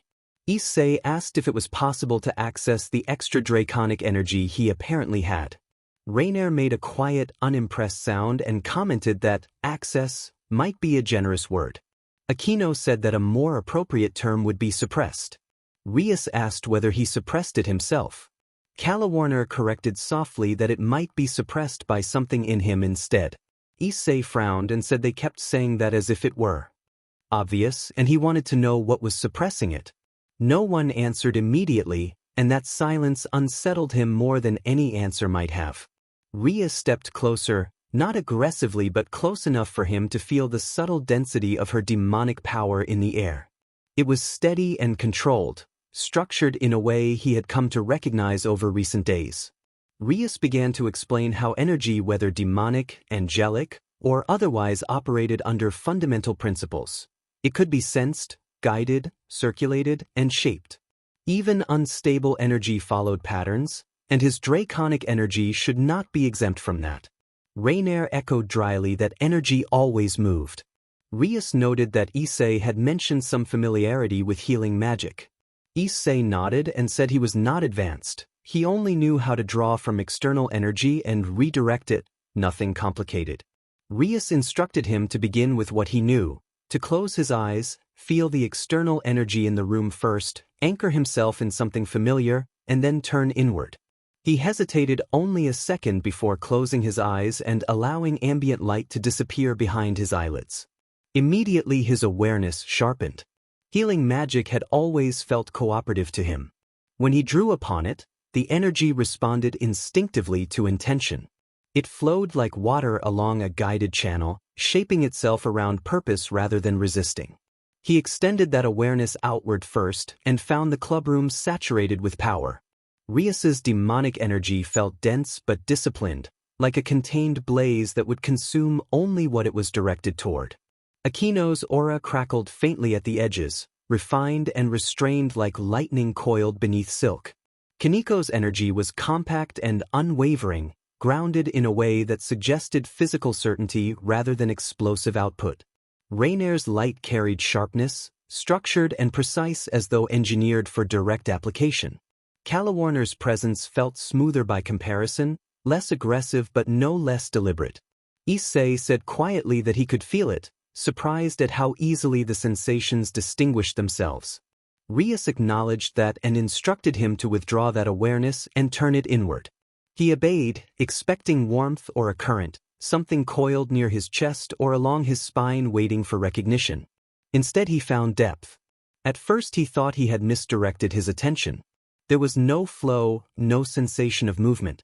What he encountered was dense and heavy, like standing at the edge of an unseen chasm and realizing the darkness beneath was not empty.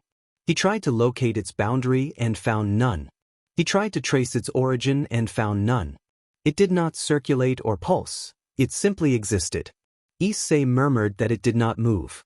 Rias responded gently that energy always moved and suggested he might not be recognizing its motion yet. Issei insisted quietly that he was not missing it. It was not moving, it was just there. Uncrossed her arms slightly. Aquino replied sarcastically that it was a great description, calling him human. He searched for words that would not make him sound ridiculous and explained that it was neither warm nor cold, not like magic. It felt as if something was being compressed. Aquino's expression sharpened with interest as she repeated the word compressed. He admitted he did not understand. Rias stepped a fraction closer and instructed him to attempt drawing a little of it, not to force, but to guide a small portion upward the way one would when casting healing magic, her voice trying to reassure him, though she, too, sounded unsure how to proceed. He did not want to. The sensation seemed uncooperative, restrained like pressure behind a sealed door. Still, he followed her instruction. He focused deeper, extending his intention toward that dense depth. He did not yank or pull aggressively, he only nudged. The room responded. The shift was subtle but undeniable. The ambient magic thinned slightly, like air pressure dropping before a storm, and the magic circle beneath his feet dimmed at the edges. Aquino straightened instinctively and tightened her fingers almost imperceptibly. Kaniko shifted from observation to readiness. Rainier felt her heart pound and formed a light spear by reflex, but the construct flickered before stabilizing and looked less defined than usual. Issei's eyes snapped open. Issei protested that he had not done anything, alarmed by their reactions. Rainier, still uneasy, told him that he clearly had. He insisted he had barely touched it. Calawarner observed that that had been enough. Ria's composure had slipped neither fear nor comfort, and she told him firmly to release it. He insisted he was not holding it. She replied that he was. Then the pressure surged inward rather than outward. A coldness gripped his whole body, his hair rose, and his senses sharpened in an unnatural way. Every heartbeat in the room registered distinctly, Every breath and every shift of weight against the wooden floor became exaggerated. It was not empowerment but a strange, clinical clarity without warmth. For a fleeting, disorienting moment Rias did not feel like the princess of ruin. She felt breakable. The instinct that accompanied the realization was terrifying, neither rage nor excitement, but something older, an assessment of strength measured by dominance. Twice critical activated. The familiar surge of strength pulsed through his limbs, but this time it felt like compression rather than amplification. Internal pressure condensed sharply and seemed forced downward, contained by something mechanical and automatic. His muscles tensed involuntarily and a dull ache spread across his skull as though something had been shoved back into place. The ambient magic stabilized and the magic circle brightened. Issei staggered half a step and caught himself. A measured silence followed. His ears rang with a thin, needling pitch that seemed to vibrate behind his eyes, and for a brief second the field tilted enough that his body forgot where upright was supposed to be. He staggered backward through the grass, shoes dragging shallow lines into the earth before he managed to steady himself. The ache in his jaw was not catastrophic. Rias would not have allowed that, but it was the kind of pain that made his teeth feel misaligned, like his skull had shifted a fraction of an inch and had not quite settled back properly. He rolled his jaw carefully and wiped his mouth with the back of his hand. A faint smear of blood marked his knuckles. More annoying than alarming. Rainier had not even bothered to reset her posture. She stood where she had struck him, palms still half raised as though the backhand had required no thought at all. Her expression was not strained or focused, only entertained, like this was something she had been looking forward to since the moment she stepped outside. Rainier said that this was the perfect chance to remind him what he was, and that he had been starting to forget. The barrier around the field shimmered faintly in the evening light. A red lattice stretched over a wide circle of grass behind the clubhouse. The last of the sun caught on it like tinted glass, and the wind slid lazily through the enclosed space as if it did not care about magic rules. A few feet behind Rainier, Rias watched with her hands folded calmly in front of her, posture composed and eyes sharp. Aquino stood just off to the side with a serene smile that read more like curiosity than comfort. Kiba's attention stayed on Issei's footwork. Kaneko sat on the grass with her knees drawn up, gaze steady and unreadable. Calawarner lingered close to the edge of the barrier, quiet, as if measuring angles and probabilities instead of cheering. No one interfered. The arrangement felt deliberate. Issei swallowed, the taste of iron lingering at the back of his throat. He observed that it was impressive how confident she was for someone he had let live. Rainier's smile sharpened at his words, and the small twitch at the corner of her eye made it obvious the remark had landed exactly where he intended. She warned that she would not make that mistake again, and the way she said it made mercy sound like a stain that would not wash out. She raised a finger toward the sky and snapped it down. The whistle of incoming constructs reached him before the light did, a sharp slicing sound descending from above. A surge of energy tore through him mid-breath, his nervous system snapping into overdrive. He launched himself backward just as a cluster of luminous spears struck the ground where he had been standing. Dirt and shredded grass erupted outward in bursts, the impacts echoing against the inside of the barrier with a ringing thrum that made his ears ache. The smell of scorched soil cut through the evening air, and in the corner of his vision he saw the barrier ripple faintly from the shock, like a drum skin reacting to a hard strike. It landed low, one knee grazing the grass as the enhancement vanished abruptly. The drop in responsiveness felt worse than the activation, like falling out of rhythm mid-step and having to remember how to be human again. Twice critical had not made him skilled. It made him fast enough to survive mistakes and punished him when he forgot that speed was not the same thing as control. Rainier was already moving. She closed the distance with infuriating ease, forming a spear of light in her hand as she advanced. This one glowed of volatile pink, its surface rippling faintly with compressed energy. The difference in her light tightened his stomach. She moved instead of throwing, angling the tip toward his ribs, testing whether he would retreat like a normal person should. He shifted sideways, not fast enough to avoid it cleanly. The spear scraped along his sleeve, heat biting through fabric, and a sharp line of discomfort crawled up his arm. Before he could fully reset his stance, she shortened the construct mid-motion and swept horizontally without missing a beat, smiling like she already knew where he would be. Issei ducked under the slash, feeling the light pass close enough to warm the air beside his face, and stepped in tight to her space. Mid-range was where her smugness lived. Up close forced commitment, and if there was one advantage he had, it was that Rainier liked showing off when she thought she did not need to try. He drove an elbow toward her torso with everything he had. It landed. She did not react. Not even a flinch, not even a breath change, and that detail hit him harder than the knee that followed. Rainier rotated her hips and drove her knee into his stomach, sharp enough to fold him slightly and force an involuntary grunt. She caught the front of his blazer briefly, like she was deciding whether to throw him, then let go as if he were not worth the effort. Rainier asked whether this was what passed for effort, her tone bored. From the sidelines, Kaneko commented that he had been too direct. Kiba observed quietly that he was letting Rainier set the tempo. Akino said that he would adjust, sounding entertained in the way someone was entertained by a puzzle. Issei shoved Rainier away to create distance and forced himself to breathe through the ache spreading across his abdomen. The grass bent under his feet as he reset, and he hated how normal his body felt without the boost, like his muscles had suddenly been replaced with wet sand. Supernatural beings did not just have strength, they existed on a different baseline. Without the gauntlet, he was human entirely. No hidden reinforcement. No passive strength. Just a guy with bruises and a stubborn streak. She was not bracing. That was the detail that refused to leave his mind, even while she circled and watched him like she was deciding which part of him to embarrass next. When he struck without activating, she did not guard against the strike itself. She guarded against the moment the gauntlet flared. The instant she sensed activation, her shoulders tightened. Her light reinforced and her stance adjusted. Without it, she treated his punches like annoying taps. So she was not reacting to the punch. She was reacting to the signal.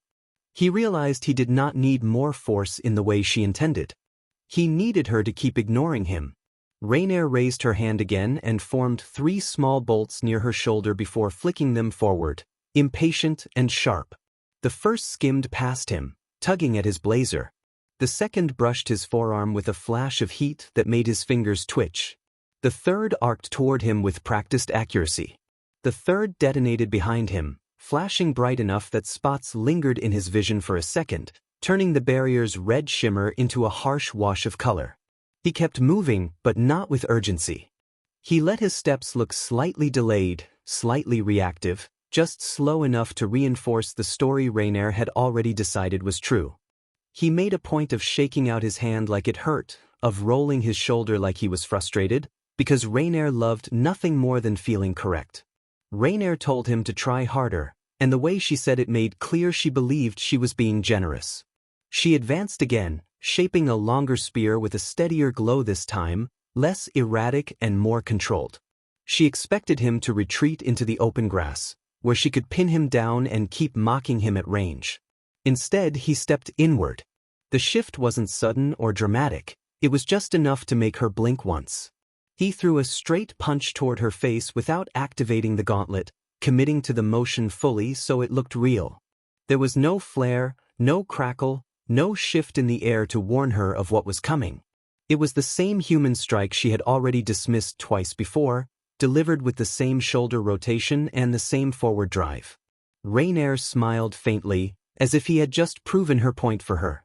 Her spear angled toward his side, its light intensifying as she prepared to punish him for trying again. She did not brace or reinforce. She let the punch come the way someone let a mosquito land when they planned to swat it afterward. His knuckles were inches from her chin. He triggered the boost mid-motion. The gauntlet materialized immediately in a flash of red, green, and gold. His shoulder rotated harder, his hips snapped with doubled torque, and the strike changed from harmless to dense in the space of a heartbeat. Rainier's chin met the impact before her body could react the way it normally did when the gauntlet flared, and the spear that had been brightening at his ribs hesitated for the smallest fraction of a second, as if even her magic had to process what had happened. The hit landed with a sharp, focused impact that carried through her stance instead of dissolving into nothing. Her head jerked back. She slid backward several feet across the grass before catching herself, and a faint mark along her jaw showed in the fading light. Akino gave a quiet hum that sounded almost approving. Kiba's gaze narrowed, attention sharpening the way it did when something stopped being theoretical. Kaneko leaned forward a fraction, eyes flicking to Rainer's posture rather than Issei's. Rainer straightened slowly. Her expression was not shock so much as offended, not because the strike had hurt badly, but because it had happened at all. But Rainer was not fragile. The spear had never vanished. Its glow deepened from pink to something harsher, nearly white at the core as energy compressed along its length. She tightened her grip and, instead of throwing or stabbing with it like a normal spar, she collapsed it inward and released the stored energy in a controlled burst. The burst struck at point-blank range with a sudden wave of force. The impact hit his torso and lifted him off his feet before he could brace properly. The world flipped once in a blur of grass and darkening sky as he was thrown backward toward the barrier. He struck the red lattice with a resonant impact that rippled visibly across its surface. For a moment it bowed outward under the strain, humming low and strained, before snapping back into place with a vibration that carried across the enclosed field. He dropped and rolled across the grass, the back of his uniform smoldering slightly where the burst had caught him. He gasped, briefly winded, and the ringing in his ears swelled until it drowned out everything else for a few disorienting seconds. Across the field, Rainer remained standing. Her head was still slightly angled from the punch. The faint mark on her jaw had not faded and, if anything, looked worse now that she was angry. Her wings spread in a sharp, agitated flare. Light pooled at her feet again, denser this time, heavier, and the grass beneath her boots darkened where excess energy bled downward. Rainer said he was irritating, her voice tight in a way that made it clear she was holding back because others were present. She stepped forward, power gathering again along her arms, controlled but dangerous, the kind of escalation meant less to win a spar than to reassert hierarchy. Calawarner called Rainer by name in a calm, measured voice, a reminder of the rules. The gathered light did not disappear, but it tightened, condensing rather than expanding. Rainer's gaze never left Issei, and the irritation in her expression did not soften, but the escalation stalled. Her jaw flexed once before she exhaled sharply and let the light compress back into a stable glow. From the sidelines, Kiba remarked quietly that her response had not been necessary. Rainer glanced toward him for a second, then back to Issei, insisting he had started it as if one hit justified turning the air into a bomb. Akino observed that he had learned, her tone light but pointed. Issei forced himself upright, ignoring the ache in his ribs and the sting across his back.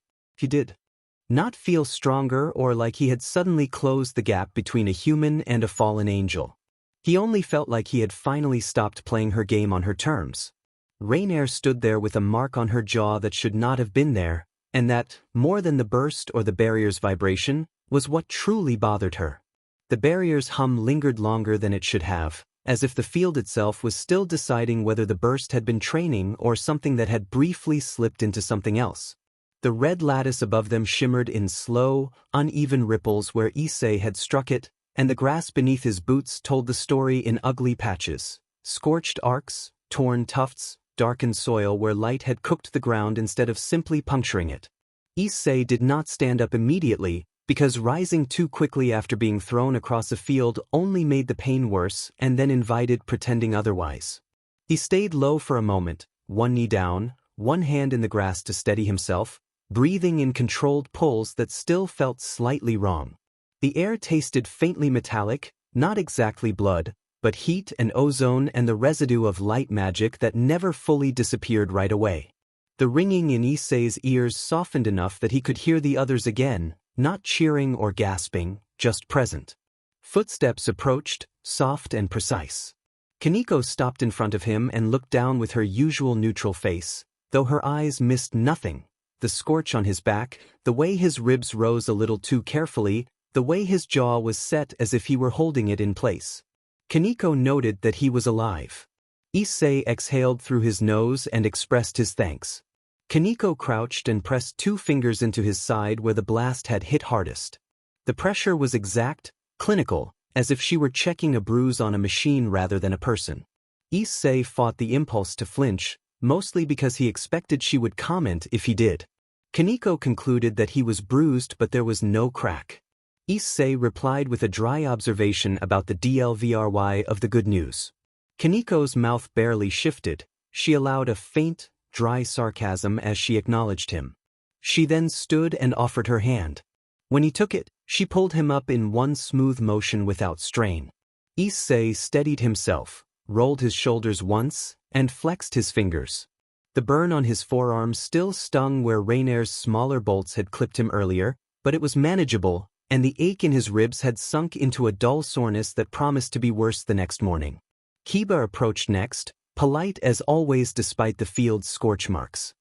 He brushed a loose piece of grass off Issei's sleeve in a small, instinctive gesture, then looked him in the eye with calm focus.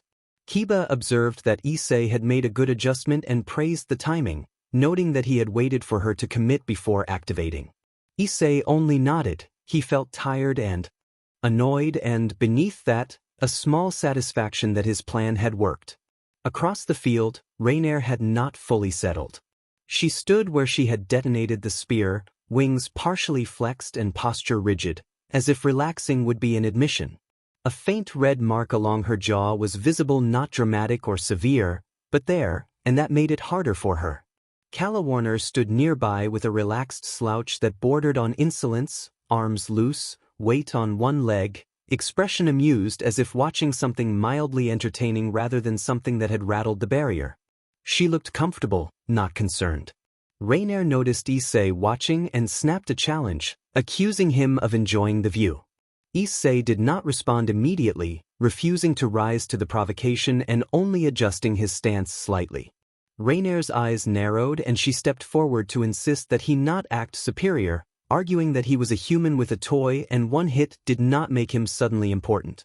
Aquino interjected with a sweet, amused remark that the hit had mattered to Rainer's face. Rainer reacted sharply to Aquino's enjoyment of the situation, accusing her of taking it too far. Aquino smiled brightly and folded her hands behind her back, likening the moment to watching a school sports festival and noting how quickly Rainer's expression had changed. Rainer's jaw tightened. For a moment she looked like she wanted to throw something to regain control of the room, but she held back because she knew exactly how Aquino would respond to that opportunity. Calawarner tilted her head and commented casually that Rainer had tensed late and that she had seen it. Rainer shot her a glare and told her not to start. Calawarner's smile widened into something playful rather than cruel, insisting she was not starting anything, only saying it had been funny. Rainer insisted it had not been funny. Calawarner persisted that it had been a little funny, speaking as if discussing the weather. Rhea stepped forward then without rushing or grandstanding, moving in the steady, composed way she always did when she decided the scene needed structure. Her expression remained calm, and Issei could tell that when Rias looked like that, she was taking everything in. Rias declared that this was sparring, not a place for posturing. Rainer laughed, short and bitter, and asked what was enough, mocking the club for pretending they could train a human into being useful. Rias's gaze did not flinch. If the comment bothered her, it did not show. Instead her steadiness settled the air and reaffirmed her right to speak. She reminded Rainer again that this was sparring and not the place for grandstanding. Rainer claimed she was not posturing and insisted she was clarifying reality. Kaneko spoke from beside Issei in a flat tone, stating simply that he had been hit. Rainer's irritation sharpened at Kaneko's bluntness, since Kaneko did not soften or dress up the observation. Rainer immediately countered that she had let him hit her. Calawarner made a small noise halfway between a laugh and a sigh and accused Rainer of assuming rather than choosing to let it happen. Rainer's wings twitched and she accused Calawarner of being annoyingly persistent. Calawarner shrugged and called it a hobby. Aquino's smile shifted slightly sharper as she said it suited Rainer. Rainer looked between them, feeling ganged up on and increasingly volatile. She hated being embarrassed, and she hated it more when others treated her embarrassment like entertainment rather than a crisis. Rainier argued that Issei was human and did not have strength without his flair, explaining that she had not reinforced him because she would not waste power bracing for nothing. Rias countered that Rainier had failed to reinforce for him specifically and instead reinforced for the gauntlet, which suggested she already knew he could be a threat if she allowed him to control the timing. Rainier forced a smile that did not reach her eyes and dismissed the observation as saying he got lucky. Issei stayed silent, knowing that speaking back only gave Rainier a tone to twist into dominance. His silence denied her that control. Aquino noticed and remarked with amusement that he was learning restraint, adding that this was unfortunate for Rainier. Rainier glared again and asked if Aquino ever stopped talking. Aquino's smile remained polite. Rias lifted her hand slightly, palm facing down, signaling that she was moving the session forward whether Rainier liked it or not. She announced that they would rotate. Rainier opened her mouth as if to complain, then seemed to realize that refusing to rotate would look like she was afraid of showing more of her style. She closed her mouth again, clicked her tongue, and agreed to rotate. Calawarner turned her head and scanned the group, her gaze landing on Kiba with mild interest. She asked if Kiba was next. Kiba stepped forward and offered himself if she was willing. Calawarner's smile returned, easy and confident, as she accepted and addressed him as knight. Rainier snorted that it was cute, but Kiba's composure did not crack. He held himself steady the way someone trained to remain calm did, not out of indifference but out of discipline. Rias watched him with a momentary flicker of protectiveness and pride that slipped through her composed exterior. She carried the responsibility of her peerage in every breath. Rias instructed them to keep it controlled. Kiba promised that he would. Calawarner lifted a hand in a loose salute and warned that she could not promise to be nice, but she would keep things within sparring. Rias insisted that she would. Calawarner then mimicked agreement in an exaggerated, obnoxious way before waving her off dismissively. Rainier rolled her eyes at the title, then turned back toward Issei, sharpening her tone as she reminded him that one hit did not change anything and that he was still human and fragile. Kaneko replied bluntly that he should not be exploded next time. Rainier retorted that she would do what she wanted, and Kaneko countered that not in Rias's barrier. Before Rainier could snap something nastier, Calawarner told her to stop throwing tantrums and to remember she had only been tagged once. Rainier bristled at Calawarner's casual tone. Aquino observed that Rainier kind of was throwing a tantrum, which only made Rainier's wings twitch further and Aquino's smile widen. Issei stepped back toward the edge of the field with the others, not to put distance from Rainier's words but to see what came next. His ribs still hurt and the scorch on his back still itched, but his attention had sharpened. The fight had forced him to watch patterns, and once patterns were noticed they were hard to ignore. Kiba walked toward the center with measured steps while Calawarner followed with a relaxed ease that read as confidence rather than carelessness. The contrast between them was immediate. Kiba looked like discipline made flesh, Calawarner like confidence shaped into a smile. Rias remained near the edge, posture composed and eyes tracking both fighters. Aquino stood at her side, still smiling and teasing but quietly attentive. Kaneko returned to a spot near Issei, arms at her sides and gaze fixed forward. Rainier lingered off-center, irritated and watching, unwilling to let silence be taken for acceptance. Calawarner glanced over her shoulder at Issei as she reached the center and asked if he was okay. Issei nodded once, indicating he would survive. Calawarner's smile warmed fractionally as she teasingly warned him not to get launched again because it made the grass look ugly. Rainier scoffed and accused Calawarner of coddling him, and Calawarner replied that she was teasing him and there was a difference. Rainier's mouth tightened in offended indecision. Kiba summoned a blade that formed cleanly in his hand, elegant and controlled. Calawarner watched with mild interest and then looked back up at his eyes, asking whether he planned to lecture her about honor or if they would simply begin. Kiba's expression remained polite as he indicated they would start. Rias raised her hand slightly, and the barrier's glow deepened in response to her intent. She signaled the beginning of the match. Kiba moved first, calm and composed, and Calawarner shifted with that same relaxed ease. The second match stepped onto the stage while the tension from the first still lingered in the air, unresolved in Rainier's pride and settling quietly in Issei's bruised ribs. Kiba advanced without impatience or bravado, his blade an extension of careful technique rather than show. The steel caught the low sunlight in a narrow line as his wrist adjusted for whatever Calawarner might try. Calawarner did not mirror him with a weapon. She remained unarmed, weight resting casually, and her gaze tracked the small tells in Kiba's posture: the shoulders, the hips, the angle of his lead foot, the rhythm of his breathing, like someone watching a sleight of hand and waiting for the moment it moved. Calawarner remarked that his politeness might get annoying in a fight, and Kiba admitted it did sometimes. She smirked that she had hoped he would not lecture her, and Akino's quiet laugh from the sidelines noted that he only lectured when disappointed. Kiba did not look away from Calawarner. He rotated his grip slightly, angled his blade upward, and closed the remaining distance in a smooth, measured step. Calawarner still had not formed a weapon, which made the center of the field feel uncertain. Kiba's sword made the danger visible. Calawarner's empty hands made it unpredictable.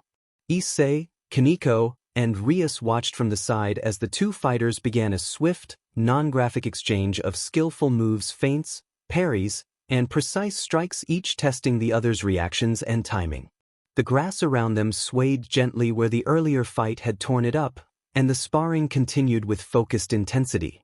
The barrier's red sheen tinted everything faintly, deepening the shadows and making the scorch marks look darker than they probably were. The sky beyond the barrier had begun to dim toward evening, and the field felt like a contained stage with no distractions left. Kiba initiated with a probing cut, not meant to end anything but to test her reaction. The blade traveled in a controlled arc toward Calawarner's shoulder, close enough that a mistake would have drawn blood but not reckless. Calawarner stepped aside like she had all the time in the world. The cut passed through empty air with a whisper, and her movement was so slight that it barely disturbed the grass. She did not retreat far, only shifted enough to change the angle, then returned to stand empty-handed. Calawarner commented that he was fast, as if complimenting someone's handwriting. Kiba answered with action rather than words, adjusting immediately and following the missed cut with a second strike aimed at her midsection. The first cut had been a test.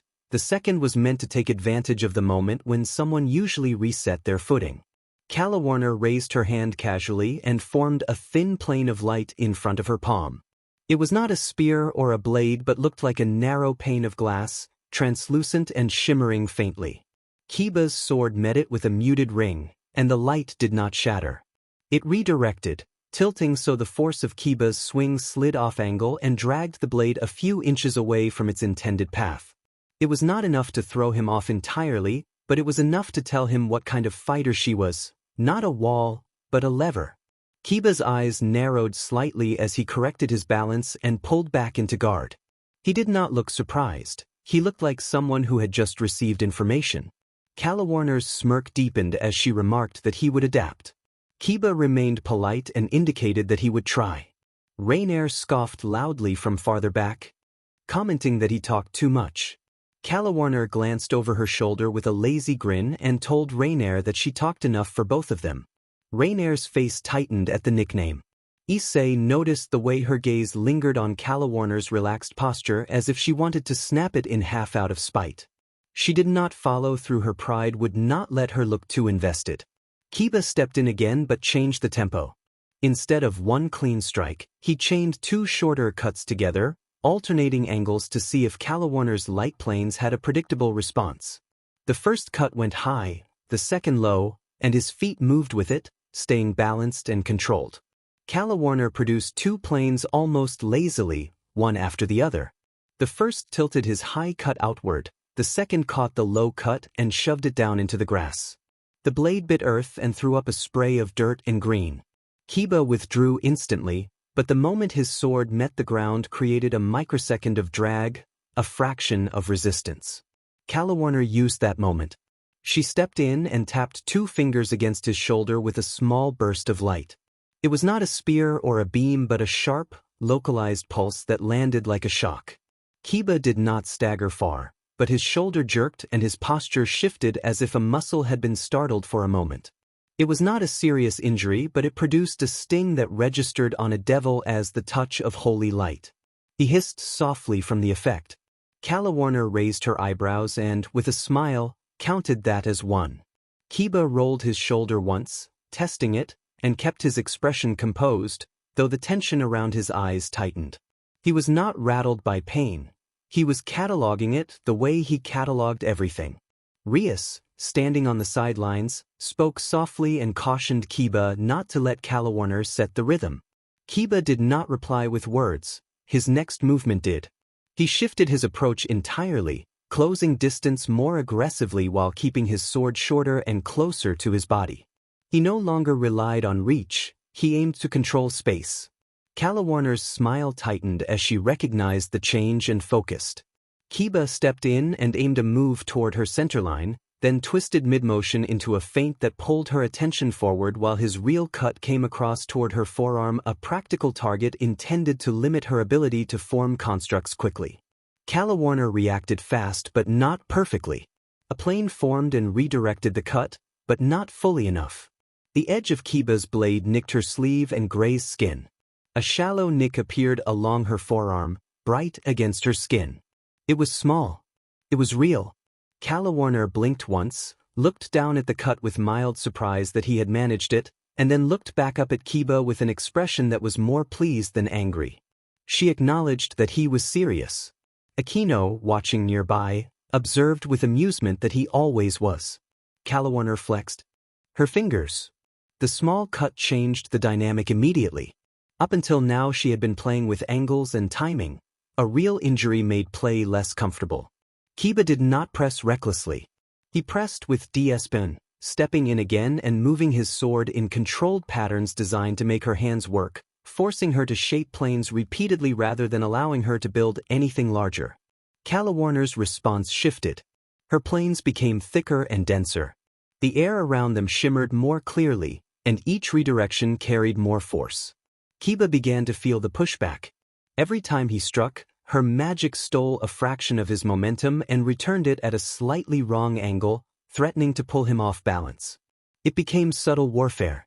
Kiba adjusted by shortening his arcs further, using his blade like a scalpel rather than a saber. He targeted her wrists and elbows, places that mattered for casting. He was not trying to wound seriously, he was trying to disrupt her control. Calawarner laughed once, light and genuine, admitting that she found it annoying in a way she liked. Kiba's eyes flickered briefly, as if something in her phrasing tugged at an old memory, but he did not respond verbally. Instead he stepped in close enough that their shoulders nearly brushed and tried to crowd her casting space with his body. For a moment, the tactic worked. Calawarner's planes formed too close and collapsed prematurely, and Kiba managed another cut that grazed her shoulder, shallow but sharp. A second streak of red appeared. 2 injuries now. Both minor. Both undeniable. Rainer's voice cut in sharply from the sidelines, irritated and asking whether Calawarner was letting him cut her for fun. Calawarner did not look back and told Rainer to relax. Rainer scoffed and insisted that she was relaxed, though Aquino murmured that Rainer did not sound relaxed. Rainer's wings twitched. Rainer told the others to shut up. Issei couldn't help noticing how Rainer's irritation flared whenever Calawarner seemed to enjoy herself. It looked almost childish, as if Rainer could not stand someone else refusing to take everything personally. Kiba pressed again, and this time Calawarner stopped playing. She stepped back abruptly, widening the space, and for the first time let her magic gather more visibly. Light pooled around her hands in a thicker glow, the planes forming faster and with more structure. She began placing them not just in front of his sword, but across the field itself, like invisible walls that funneled Kiba's footwork into narrower lanes. Kiba realized the trap a moment too late. He moved to circle left and found a plane waiting, angled to redirect his momentum. He adjusted right and found another. The field had become a puzzle. Calawarner kept her tone casual, but her eyes were sharper. She said that she liked controlling space and that she liked it as much as any knight. She tapped her fingers together, and a thin line of light snapped across the grass near his feet, forcing him to jump. It was not meant to cut him but to disrupt his base. The moment he landed, another plane rose at knee height, forcing him to adjust his stance again. His balance worked harder than his blade. A small mistake followed. His foot caught on a patch of torn grass left from Issei's earlier match. It was not dramatic, but it was enough. Calawarner seized the chance. She formed a narrow lance of light and flicked it toward his thigh, not to kill but to slow him. The lance clipped his outer thigh and singed the fabric, leaving a sharp sting that made his leg tighten. He did not cry out, but his movement changed. Calawarner smiled, satisfied, and remarked that it was one for her. Kiba inhaled slowly, and Issei saw a subtle shift in him. Not panic, not frustration. Something deeper acceptance that the exchange had shifted from skill to a test of endurance and composure. Kiba stepped back to create space, sword held steady, and the calm in his face remained even as the sting in his leg made his stance more careful. He was not ignoring the hit, he was refusing to let it dictate his mind. Rias narrowed her eyes slightly and advised Kiba not to chase but to make Calawarner commit. Aquino teased Rias that she was getting invested, and Rias said that she always was. Calawarner tilted her head at the coaching and called it amusing, inviting Rainier to coach too and taunting about being upset over the human. Rainier snapped that she was not upset, then told the others to stop talking after Aquino said Rainier was a little upset. The banter on the sidelines sharpened the tension. It made clear that Calawarner was comfortable enough to joke while Kiba fought through a wound. Kiba adjusted his grip and shifted his stance, placing more weight on his uninjured leg.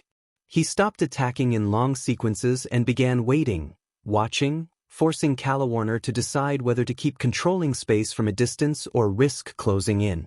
Calawarner stepped forward cautiously, relaxed but more careful.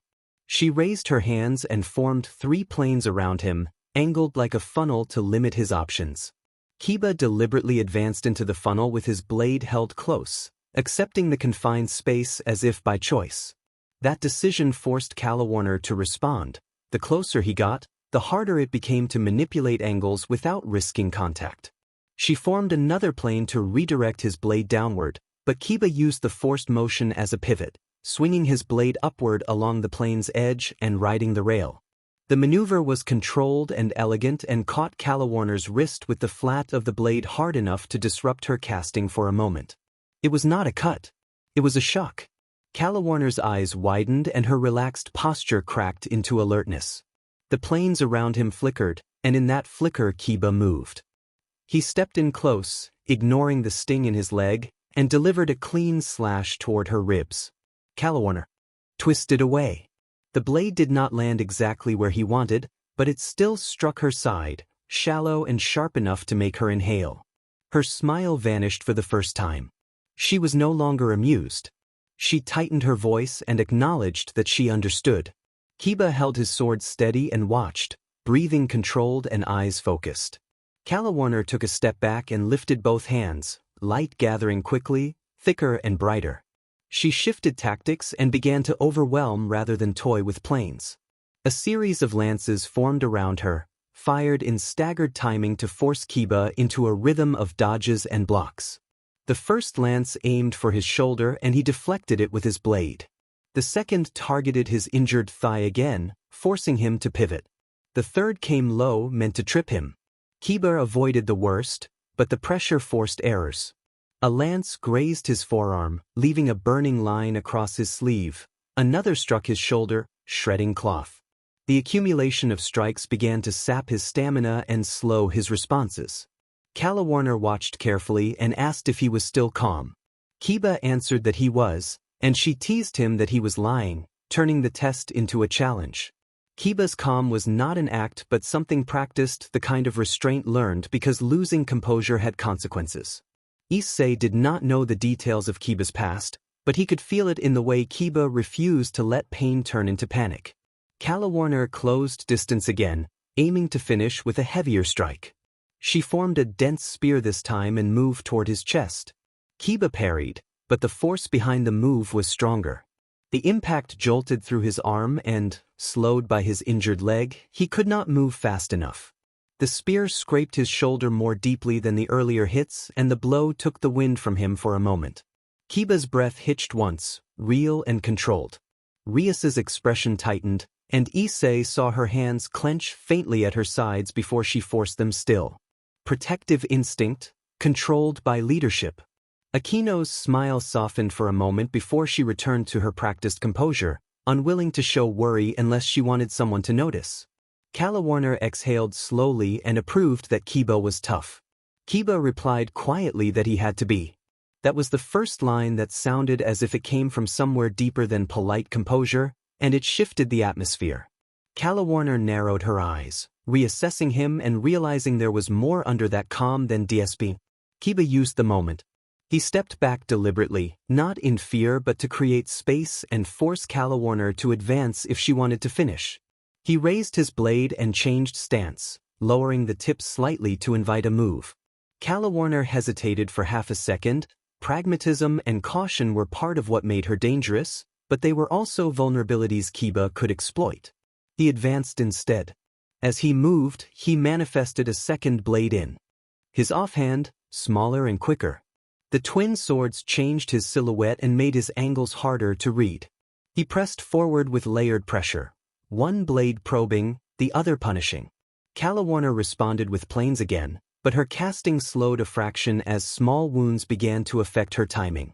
Wounds did not weaken her like they would a human, but they changed sensation, and sensation changed timing. Kiba forced a block with his main blade and, in the same motion, used the smaller blade to cut along the edge of her plane, striking its weak point and dispersing the construct. The sudden collapse opened a narrow gap. He took it with a clean slash across her upper arm that drew a sharp intake of breath and made her step back. Now Kalawarner bore a larger wound. She stared at Kiba, breathing heavier, and for the first time her laid-back mask shifted into something more intense determination, not anger. She admitted that Kiba was making her work, annoyance threaded beneath the teasing. Kiba responded that this was good. Kalawarner laughed once, short and sharp, and gathered light quickly into a wide sweeping arc intended to force Kiba back. The air seemed to vibrate as she swung. Kiba crossed both swords to block. The impact slammed into him, driving him backward across the grass, boots scraping the earth, arms straining.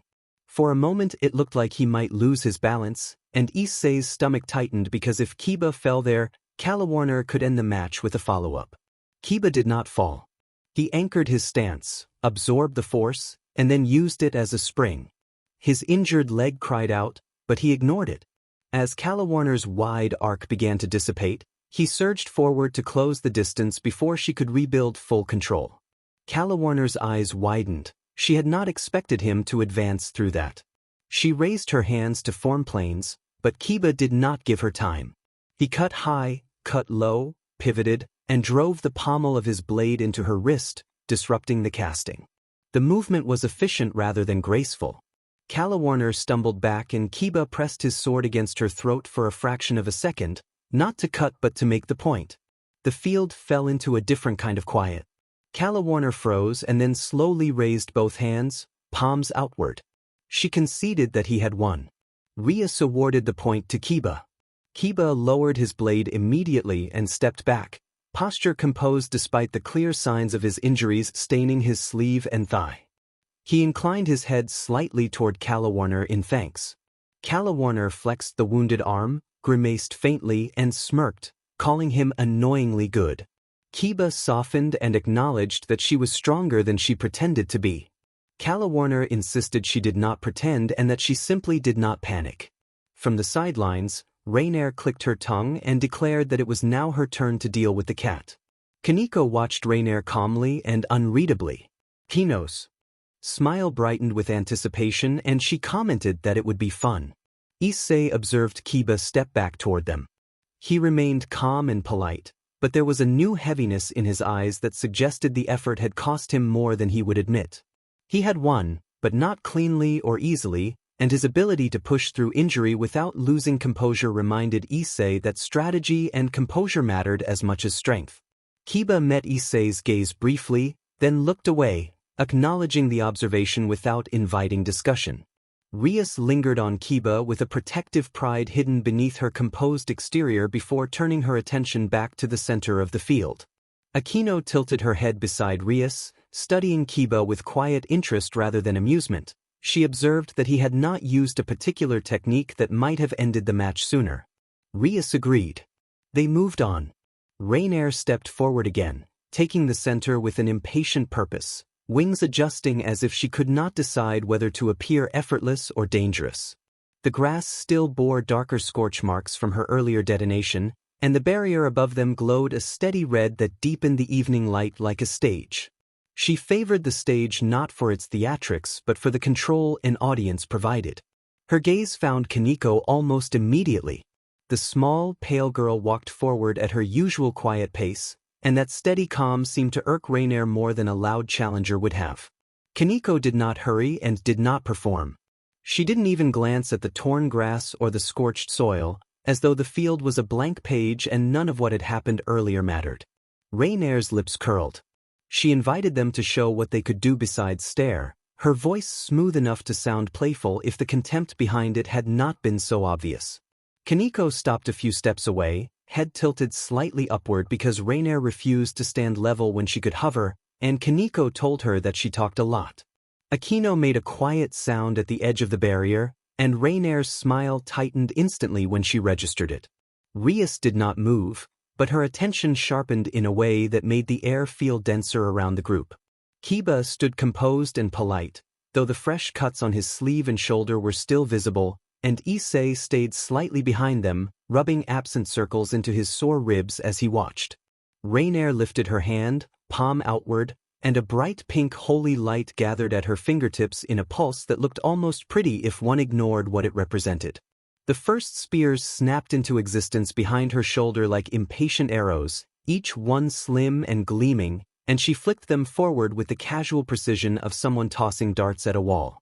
Kaneko moved through the first volley without panic, her steps small and exact, letting the spears bury into the ground where she had been a heartbeat earlier.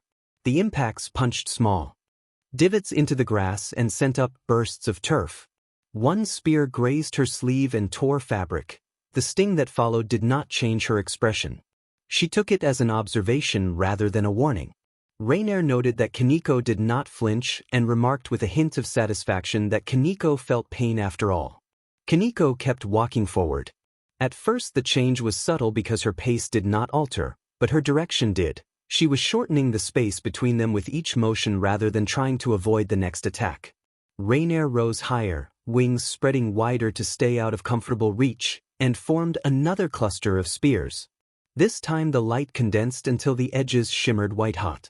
She sent them down in staggered timing rather than a clean rain, turning the ground into a pattern of forced choices. Spears landed left and right, cracking the dirt and ripping at the grass, and the air rang with the sharp, ringing sound of holy constructs striking. Kaneko's boots dug into the grass as she pushed forward, shoulders tucked and arms raised just enough to shield her face from dirt and debris.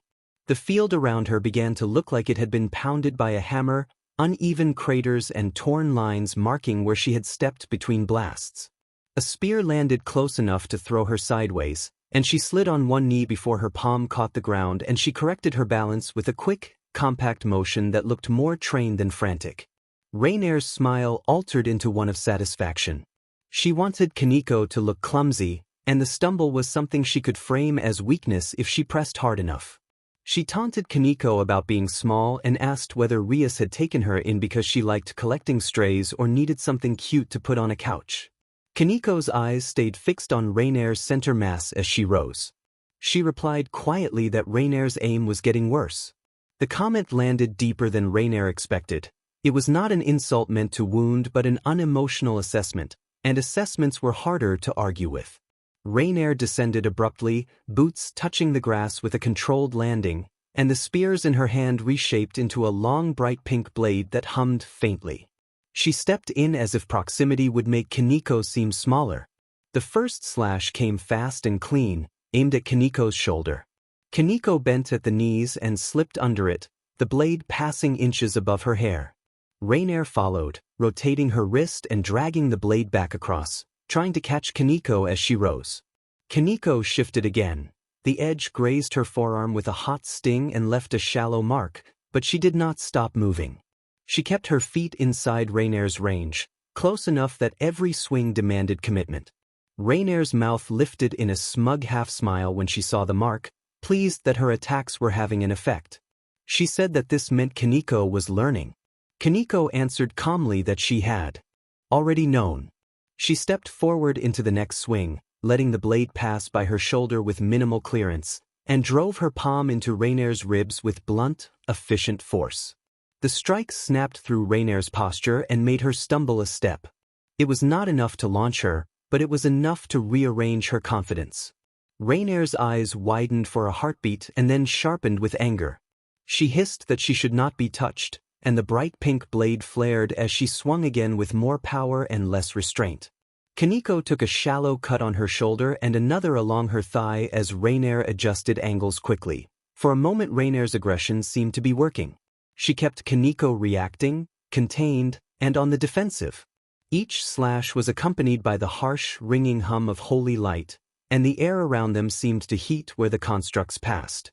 Small scorch marks and abrasions appeared on Kaneko's clothing where the light had struck, and she breathed more deeply, steady and composed. The spectators scanned her face for frustration or fear and found none, which only increased the tension she was enduring without losing herself. Rainer pressed forward harder, trying to overwhelm, and in doing so she began to narrow the field for herself. Her steps grew more aggressive, her swings wider and more predictable as she chased control. Kaneko watched her rhythm. When Rainer swung high again, Kaneko dipped beneath the blade, rose into Rainer's space, and drove a punch into Rainer's stomach with compact, unshowy force. The impact was solid enough that Rainer's breath stuttered. The follow-up came immediately, a second strike catching Rainer along the jaw and snapping her head sideways. The impact sounded heavy, not like a light ring but the dull response of two forces colliding beyond what a normal body could shrug off. Akino made a soft, delighted noise, and Kiba's gaze sharpened as if reassessing the danger. Rainer reeled back, eyes blazing. Rainer reacted with incredulity as she gathered pink light, the blade dissolving and reforming into multiple spears. She fired them from close range, more intent on flooding the space with threats than on careful aim. Spears slammed into the ground in tight succession, throwing dirt up and forcing Kaneko to adjust as debris struck her. One spear detonated near her side and sent her into a rough roll. She came up with her uniform dirt-streaked and a dark smear on her sleeve, breathing harder. Rainer's expression brightened with vindictive satisfaction. She saw Kaneko slowed for the first time and tried to capitalize immediately, forming a single heavy lance of bright pink light, thicker and denser than the others, and driving it forward like a spear meant to end the match. Kaneko tried to pivot away, but the lance struck her upper torso through her guard with a heavy impact that shoved her backward across the field. She skidded, boots carving grooves, then hit the ground hard enough to press the grass beneath her shoulder. For a tense moment she stayed down, the kind of pause that made everyone watching hold their breath, because stillness in a fight always meant either recovery or defeat. Rainer exhaled sharply, pleased with herself, and ordered Kaneko to stay down, her tone filled with cruel satisfaction as though she had finally returned the world to the way she liked it. Kaneko pushed herself upright, slower now, and a small split on her lip became visible. She wiped it with the back of her hand, glanced at the smear, then looked back at Rainer with the same steady gaze as before. Kaneko observed that Rainer was panicking. Rainer insisted she was winning, and Kaneko countered that Rainer was trying to win too quickly. Rainer's wings snapped open with anger and the light around her hands flared, briefly washing the field in pink. The reaction was immediate and emotional, making her next move obvious even before she committed because she wanted the end now, not later.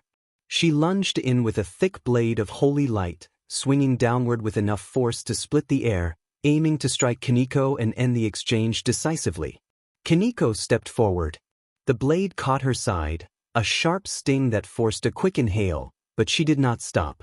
Her hands closed around Rainer's casting wrist with startling strength, and the moment the grip locked, Rainer's expression shifted toward alarm. The grip was not ornamental, it immediately stripped Rainer of space. Kaneko drove her knee into Rainer's midsection once, then again, each impact forcing breath from Rainer in short bursts. Rainer tried to form a burst of light between them, but her arm was pinned and her breathing was disrupted. Kaneko then shoved her forehead into Rainer's face with a compact headbutt that made Rainer stumble back on instinct.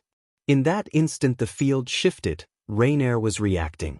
She managed a small flare of bright pink light at point-blank range that detonated between them and pushed Kaneko back a step, but it did not buy her the space she needed. Kaneko advanced again immediately, still hurt but steady, and Rainier's eyes flickered with something ugly behind her pride.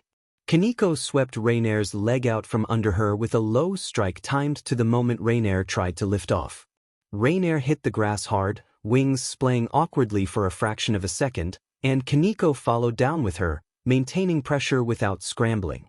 Rainier detonated another small burst, more desperate now, and managed to roll away, coming up to her feet with dirt near her knees and hair slightly disheveled.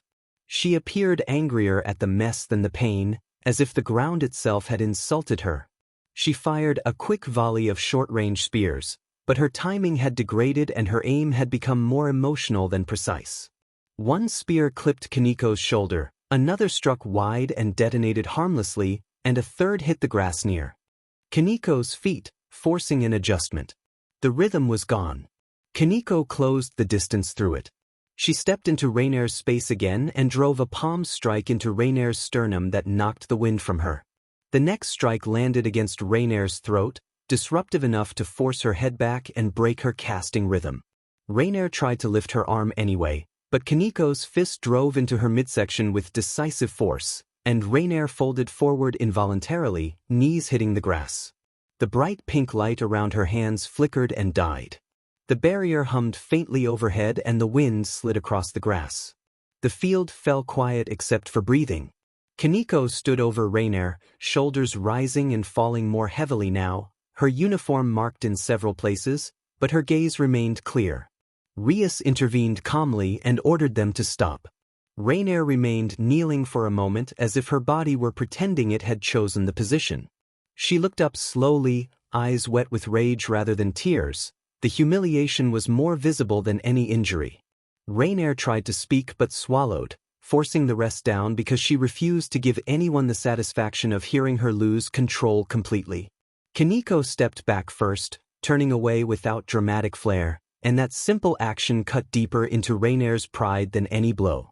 Rainier forced herself up, wiping dirt from her knees with sharp, angry movements as if the grass had personally betrayed her, wings twitching with contained fury. Calawarner wandered closer with a casual smirk and asked if Rainier was all right. Rainier shot her a glare and warned her not to joke. Calawarner raised her hands in feigned innocence, claiming she had said nothing. Aquino smiled brightly, praising Kaneko for her performance, but Kaneko did not respond to the praise. Kaneko walked back toward Rias, posture disciplined despite the blood on her sleeve and a bruise already forming beneath her collar. Rainier watched her go, breathing unevenly, jaw clenched so tightly it looked painful. Rainier insisted that it was not over, mostly to the air and mostly to herself, because she needed the sound of resistance to exist somewhere. Kaneko glanced back once with a flat expression and told her to train. Rainier's face twisted in response. Rias did not rise to the bait. She held the field as she held everything composed and steady, her authority quiet and absolute. Rias repeated that it was enough, and this time it was not a request. Rainier offered no answer. She could not without sounding smaller than she wanted to be, so she swallowed her words and stood there simmering as the evening light deepened and the barrier glowed over them like a lid keeping something volatile contained.